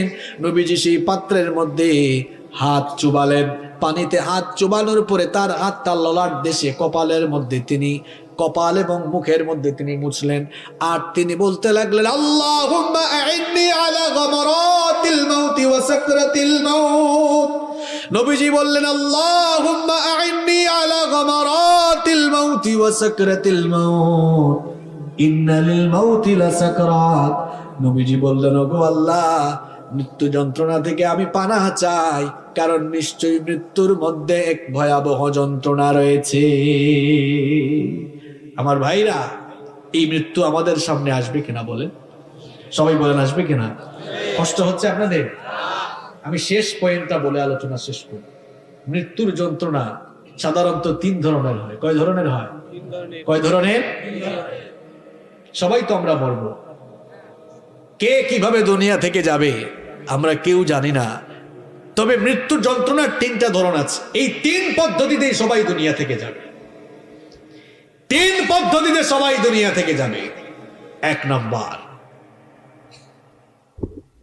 নাফরমান, পাপিষ্ট, বেঈমান, এদের মৃত্যুকালীন সময়ে যন্ত্রণা একরকম হবে। 2 নাম্বার, ইমানদার, নেককার, নামাজি, আল্লাহওয়ালা, দিনদার মানুষের মৃত্যু যন্ত্রণা আরেক রকম হবে। তিন নাম্বার, শহীদ যারা তাদের মৃত্যু যন্ত্রণা আরেক রকম। কয় রকম বললাম? প্রথমেই শুনেন, পাপিষ্ঠ যারা, গুনাহগার যারা, জাহান্নামী যারা, মৃত্যুকালীন সময়ে তাদের অবস্থা কেমন হবে? হাদিস শরীফের মধ্যে নবীজি সব বলে গিয়েছেন। আজান হয়ে গেলে কিছু মানুষ নামাজে যায় না, এরকম আছে না নাই? নামাজের খবর নাই, সারাদিন মিথ্যা বলে বলে জবানটা নাপাক করে ফেলেছে। গীবত করতে করতে, চুগলখুরি করতে করতে নিজের জবানটাকে নাপাক করে ফেলেছে। সুদ খেতে খেতে নিজের জীবনকে নষ্ট করে ফেলেছে, আছে না নাই? অনেক জায়গায় গেলে বলে হুজুর সুদের ওয়াজ করেন। আমি বলি সুদের আবার কি ওয়াজ? একটা হাদিসই তো হেদায়েতের জন্য যথেষ্ট। নবীজি বলেছেন সুদের 70টিরও বেশি গুনাহ আছে, তার মধ্যে সর্বনিম্ন গুনাহ হলো নিজের মায়ের সঙ্গে জেনা করা। এর ওয়াজ তার জন্য। এই রকম অন্যায় করতে করতে, পাপ করতে করতে নিজেদের জীবনটাকে যারা বরবাদ করে ফেলেছে, মৃত্যু তো সবার কাছেই আসবে, নাকি আসবে না? এই লোকগুলোর যখন মৃত্যুর সময় চলে আসবে, মালাকুল মউত জাহান্নাম থেকে একদল ফেরেশতা নিয়ে তার কাছে আগমন করবেন। তার কাছে আগমন করে মালাকুল মউত বলবেন, ইয়া আইয়াতুহান নাফসুল খাবিথা, হে অপবিত্র আত্মা, পাপিষ্ঠ আত্মা, উখরুজি ইলা সাখাতিম মিনাল্লাহি ওয়া গযব, আল্লাহর অসন্তুষ্টি আর আল্লাহর গজবের উদ্দেশ্যে বের হয়ে আসো। এই কথা বলার পর ফাতাফাররাকা ফি জাসাদি, ওই গুনাহগার পাপিষ্ঠ জাহান্নামে লোকটার শরীরটা চূর্ণ বিচূর্ণ হয়ে যেতে থাকবে। মালাকুল মউতকে যখন পাপিষ্ঠগুলো মালাকুল মউতের ভয়ঙ্কর চেহারা যখন দেখবে, চক্ষুগুলো মোটা হয়ে যাবে। দেখবেন মানুষ, কিছু মানুষ যখন মারা যায় চক্ষুগুলো কেমন মোটা করে ফেলে। মালাকুল মউত যখন ভয়ঙ্কর চেহারা নিয়ে তার সামনে আসবেন, পুরো শরীরে কম্পন শুরু হয়ে যাবে, পুরো শরীরটা নড়ে চড়ে উঠবে, চূর্ণ বিচূর্ণ হয়ে যেতে থাকবে। মালাকুল মউত তার রুহটা কবজের জন্য যখন পায়ের কাছে গিয়ে চাপ মারবেন, লোকটার এমন যন্ত্রণা কষ্ট অনুভব হবে, সারা দুনিয়ার সমস্ত পাহাড় দিয়ে তাকে চাপলেও এত কষ্ট তার লাগবে না।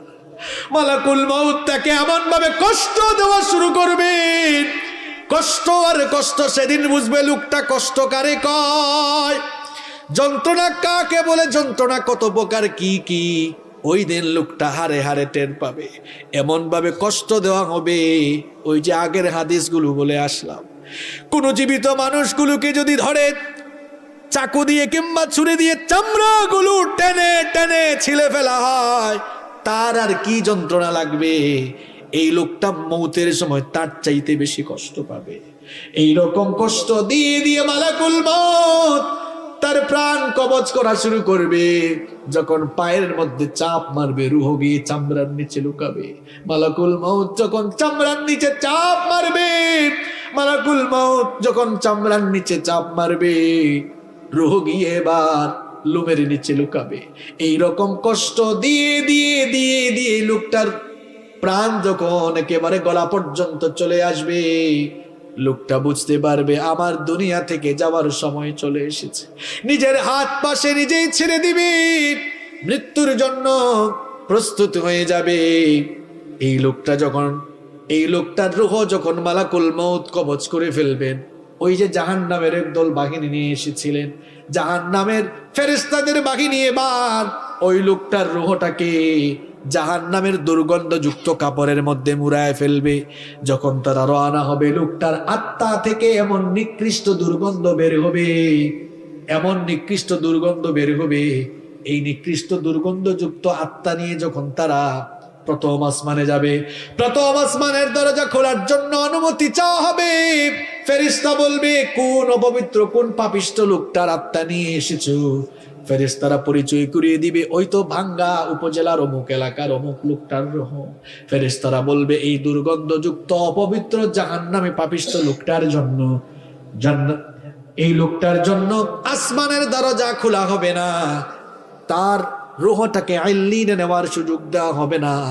এই কথা বলে ফেরেশতা তার রূহটাকে এমন সজোরে ধাক্কা দিবে, এক ধাক্কার চোটে এই দুনিয়ার জমিনের 70,000 গজ মাটির নিচে সিজ্জিনের মধ্যে গিয়ে তার রূহটা পতিত হবে। মজা বুঝবা সেদিন। সিজ্জিন, যেখানে পাপিষ্ঠ জাহান্নামীদের আত্মাকে সংরক্ষণ করা হয়। আর যদি নেককার মানুষ হয়, 2 নাম্বার শুনেন, নেককার মানুষ যারা আজান হয়ে গেলে এই মসজিদে চলে যায়, হারাম খায় না, সুদ খায় না, ঘুষ খায় না, মানুষের উপর জুলুম করে না, মানুষের হক নষ্ট করে না, জবান দিয়ে মিথ্যা বলে না, মানুষের গীবত করে না, চুগলখুরি করে না, জবানটাকে পবিত্র রাখে, হেফাজত করে দিন মেনে চলে, আল্লাহকে ভয় করে জীবন যাপন পরিচালনা করে, মাত্র 20, 30, 50, 60, 70 বছরের হায়াত, এই হায়াতটাকে যারা আল্লাহর পথে কাটিয়ে দিয়েছে, ওই মানুষগুলোর মৃত্যুর সময় যখন চলে আসবে, মালাকুল মউত জান্নাতের একদল ফেরেশতা নিয়ে লোকটার কাছে এসে প্রথমে সালাম দিবে। জোরে কোন কি দিবে? বলেন তো, বেঈমান গুনাহগার পাপী তাকে কি সালাম দিয়েছে নাকি? কিন্তু যখন নেককার মানুষ তার কাছে আসবে তখন এসে সালাম দিবে। আল্লাহ তাআলা কোরআনে বলেছেন, আল্লাযীনা তাতাওয়াফফাহুমুল মালাঈকাতু তাইয়্যিবিনা ইয়াকুলুনা সালামুন আলাইকুম উদখুলুল জান্নাতা বিমা কুনতুম তা'মালুন। কোরআনুল কারীমের 16 নম্বর সূরা সূরাতুন নাহালের 32 নম্বর আয়াতে আল্লাহ তাআলা বললেন, ওই সকল পবিত্র লোকদের মৃত্যুর সময় ফেরেশতা এসে সালাম দিয়ে বলবে, আল্লাহর বান্দা তোমার উপরে সালাম, তোমার জন্য সালাম, তোমার প্রতি সালাম দিলাম, আল্লাহর জান্নাতে দাখিল হওয়ার জন্য তুমি প্রস্তুতি গ্রহণ করো। সুবহানাল্লাহ। ফেরেশতা বলবে, ইয়া আইয়ুহান নাফসুত তাইয়্যিবা উখরুজি ইলা মাগফিরাতিন মিনাল্লাহি ওয়া রিদওয়ান। হে পবিত্র আত্মা, আল্লাহর সন্তুষ্টি আর ক্ষমার উদ্দেশ্যে তুমি বের হয়ে আসো। এই কথা বলে ফেরেশতা যখন তার রূহ কবজ করা শুরু করবে, নেককার দিনদার মানুষগুলোর রূহ যখন কবজ করা হবে, মৃত্যুর যন্ত্রণা তাদের আর ফিল হবে না।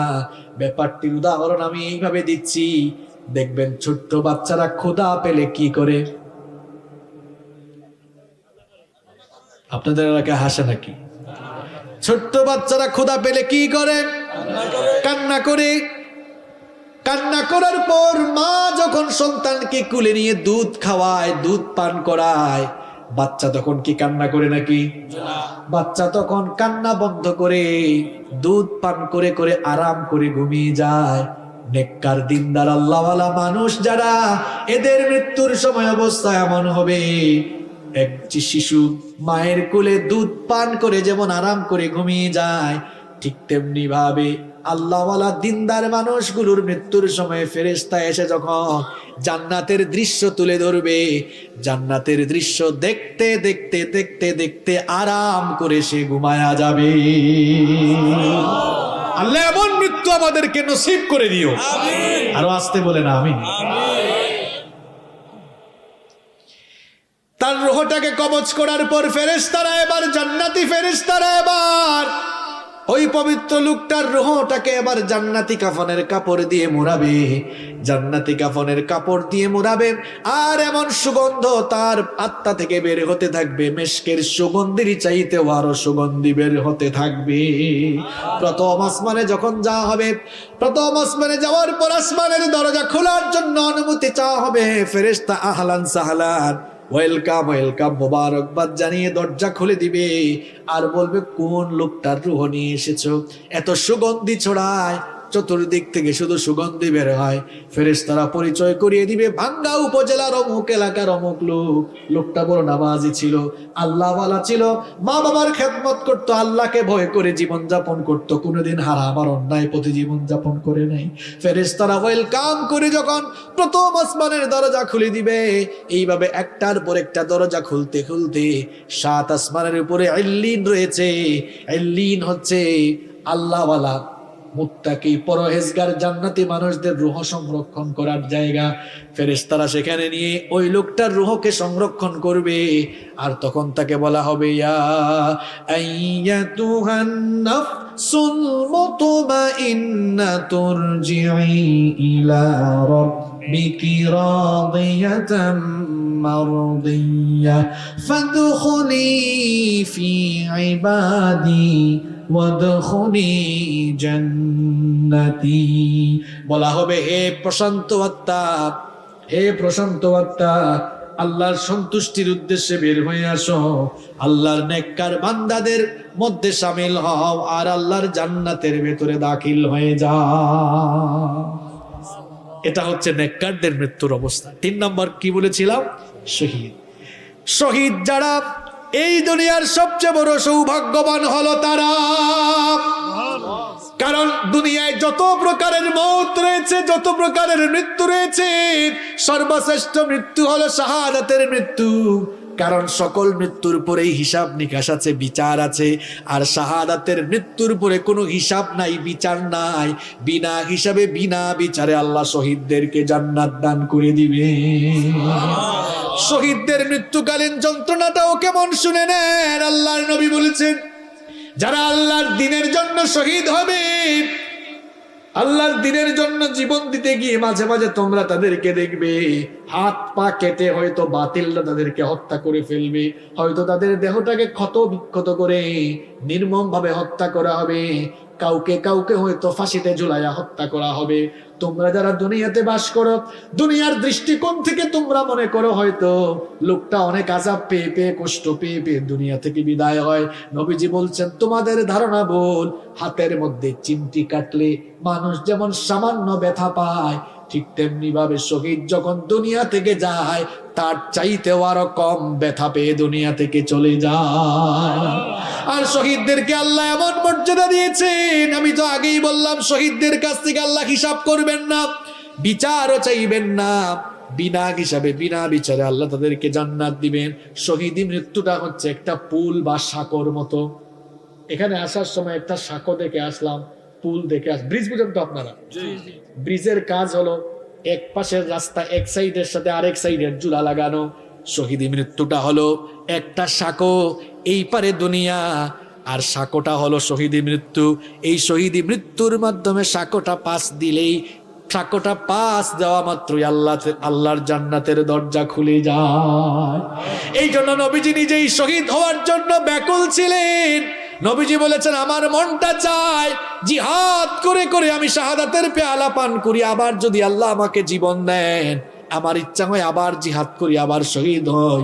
আমার ইচ্ছা হয় আবার যদি আল্লাহ জীবন দেন, আবার আমি জিহাদ করে শহীদ হয়ে জীবনটা আল্লাহর রাস্তায় বিলায়া দিই। সুবহানাল্লাহ পড়তে মন চায় না?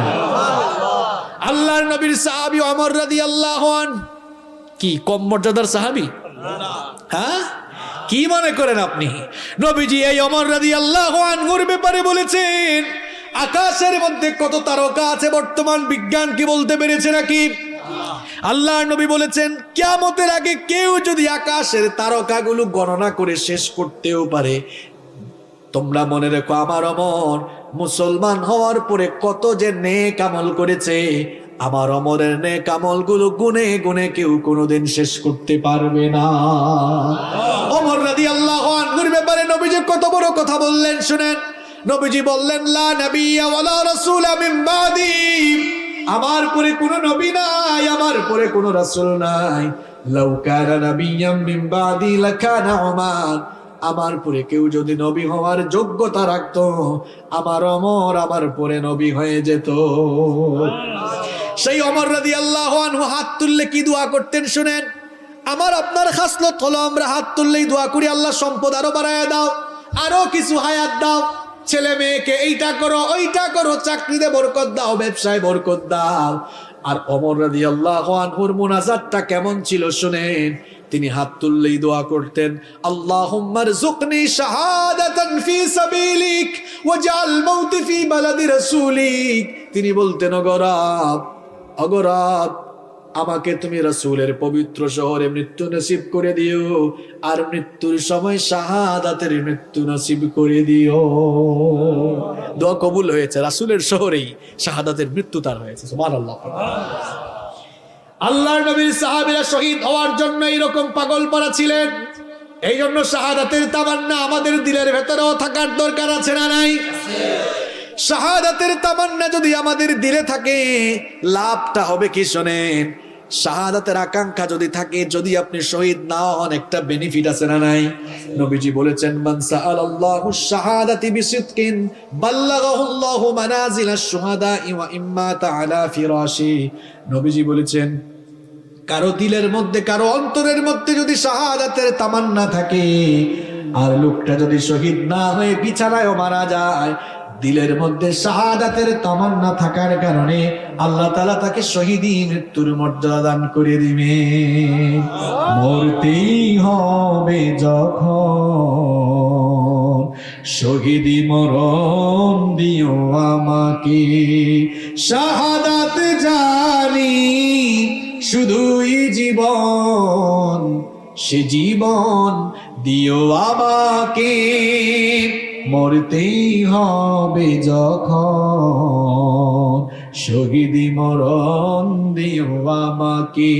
আমাকে শহীদ করে সেই মিছিলে শামিল করে নিও, যেই মিছিলের নেতা আমির হামজা, হুবাইব খাব্বাব, আল্লাহর ছিল যারা অতি প্রিয়, শহীদ করে নিও।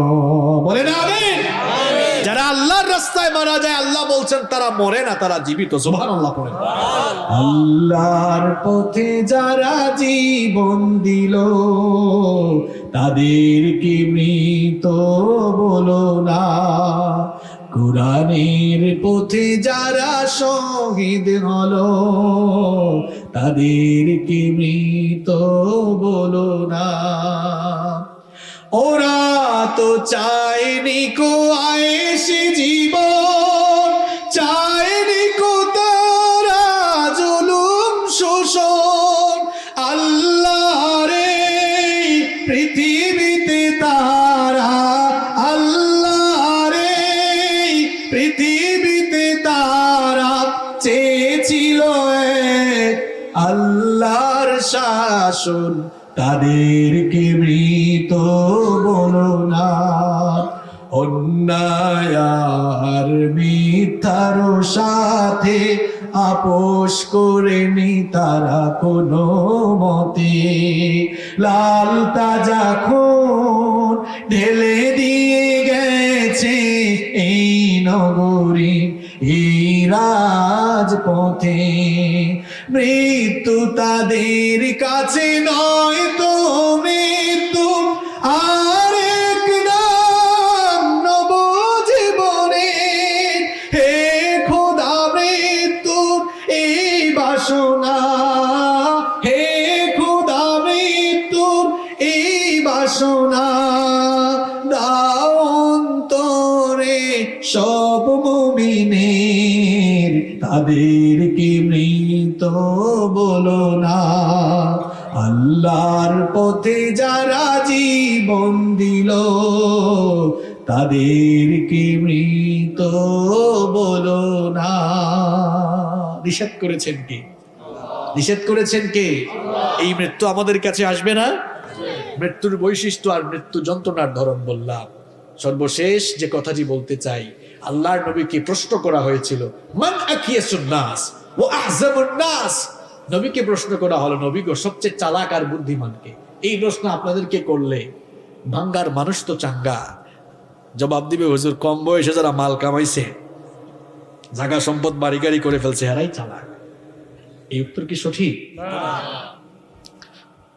আপনি না হয় একটা বাড়ি বানিয়েছেন, একটা বাড়ি করতে করতে মানুষের 40-50 বছর সময় লেগে যায়। ধরলাম 60 বছর বাঁচবেন, 50 বছর লাগলো বাড়ি করতে, থাকবেন আর কয়দিন? কথা কর না কেন? এই 10 বছরে তো আরামে থাকার জন্য এত হারাম খড়ি করে যাচ্ছেন, আর কবরে কত হাজার কোটি বছর থাকবেন আপনি জানেন না। কবরের বাড়ি কি ভালো করে তৈরি করেছেন? নিজের বিবেককে প্রশ্ন করুন।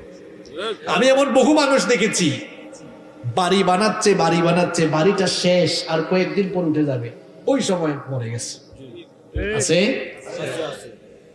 আল্লাহ নবীকে জিজ্ঞেস করা হলো সবচেয়ে চালাক আর বুদ্ধিমান কে? নবীজি কি জবাব দিলেন দেখেন, আকসারুহুম যিকরাল লিল মাউত ওয়া আকসারুহুম ইস্তিদাদাল লিল মাউত। নবীজি বললেন, মানুষের মধ্যে সবচেয়ে চালাক আর বুদ্ধিমান হলো সে ব্যক্তি যে বেশি বেশি মৃত্যুর কথা স্মরণ করে মৃত্যুর জন্য প্রস্তুতি গ্রহণ করে। সুবহানাল্লাহ। মৃত্যু পরবর্তী জীবনটাকে সুন্দর করার জন্য মৃত্যুর প্রস্তুতি গ্রহণ করে অন্যায় ছেড়ে দেন, অপকর্ম ছেড়ে দেন, আজান হলে নামাজে যান। আপনার তো দিনটা শুরু হয় শয়তানের গোলামি দিয়ে। নামাজ আদায় করলে খুশি হন কে? আল্লাহ। নামাজ চাললে খুশি হয় কে? কিরে ভাই, ফজরের নামাজ ছাইরা দিয়া আপনি কারে খুশি করে দিনটা শুরু করছেন? ফজরের নামাজে গেলে খুশি হন কে? আল্লাহ। গোলামি হয় কার? আর নামাজে না গেলে গোলামিটা হয় কার? তো আপনি কার গোলামি দিয়া দিন শুরু করেন? চেহারা সুরাতে মাইন্ডসেট জাত হলেও আপনি হচ্ছেন আসলে শয়তানের খাস গোলাম। নিজেকে আল্লাহর গোলাম বানান, আল্লাহর গোলাম বানান নিজেকে। 5 ওয়াক্তের নামাজ ছেড়ে দিয়ে শয়তানের গোলামি করে আল্লাহর গোলাম পরিচয় দিতে আপনার কি একটু লজ্জা শরম লাগে না মিয়া? আগে নামাজ ঠিক করেন। সালাত ইজ দ্য কি অফ সাকসেস, সালাত ইজ দ্য কি অফ প্যারাডাইস। নামাজ সফলতার চাবি, নামাজ জান্নাতের চাবি। যুবকরা, আজান হলে নামাজে যাইও ভাই, নামাজে যাইও। তোমরা নামাজের সামনের কাতারে থাকবা। তোমাদের এই বয়সটা চরিত্র গঠনের বয়স।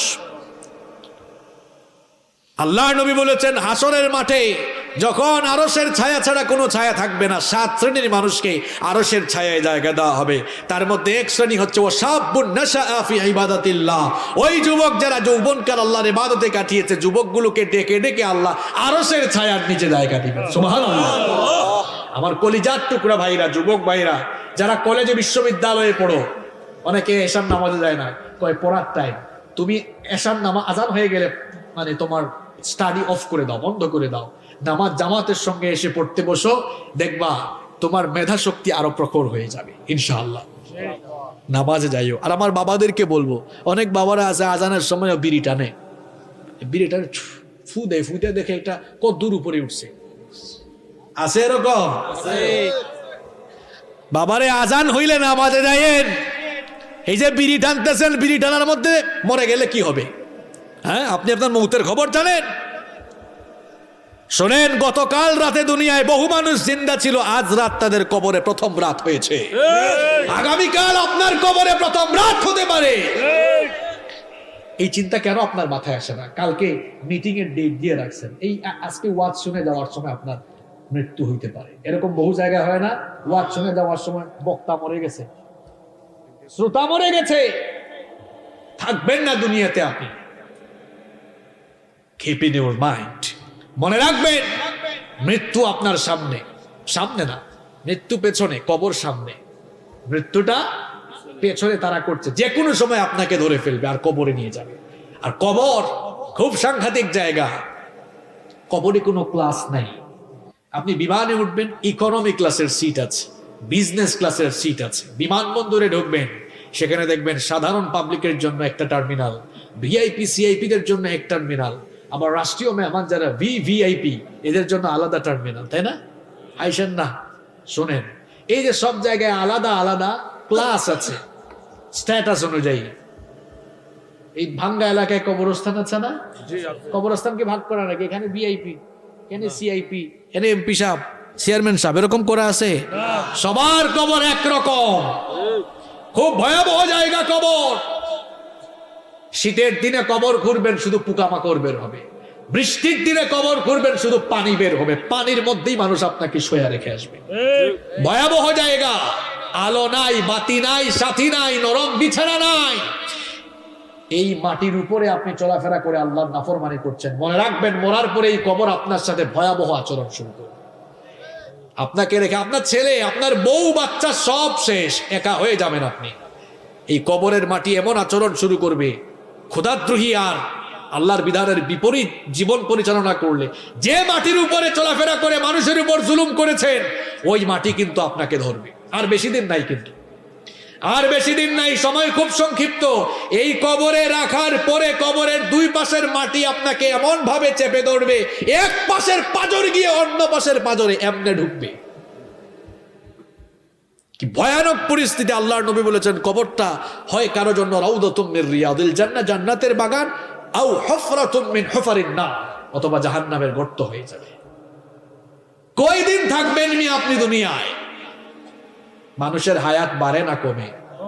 হ্যাঁ, চলে গেছে, অনেক সময় চলে গেছে। তওবা করুন, তওবা করে বাড়িতে যান। আজকে যে মৃত্যুর কথা বললাম, এই মৃত্যুর ভয়টা, মৃত্যুর ভয় না, মৃত্যুর চিন্তাটা নিয়ে আসেন ভেতরে। শোনেন কেন মৃত্যুর কথা বললাম আজকে? এই একটা জিনিস, মৃত্যুর চিন্তা যার মাথায় আছে সে অন্যায় করতে পারে না, এ হারাম খাইতে পারে না। সুদের টাকা নিয়ে আসলে বলবে ভাই রে আমি মরে যাব, মানুষের জায়গা জমি দখল করবে না ক্ষমতা পাই। ভাই,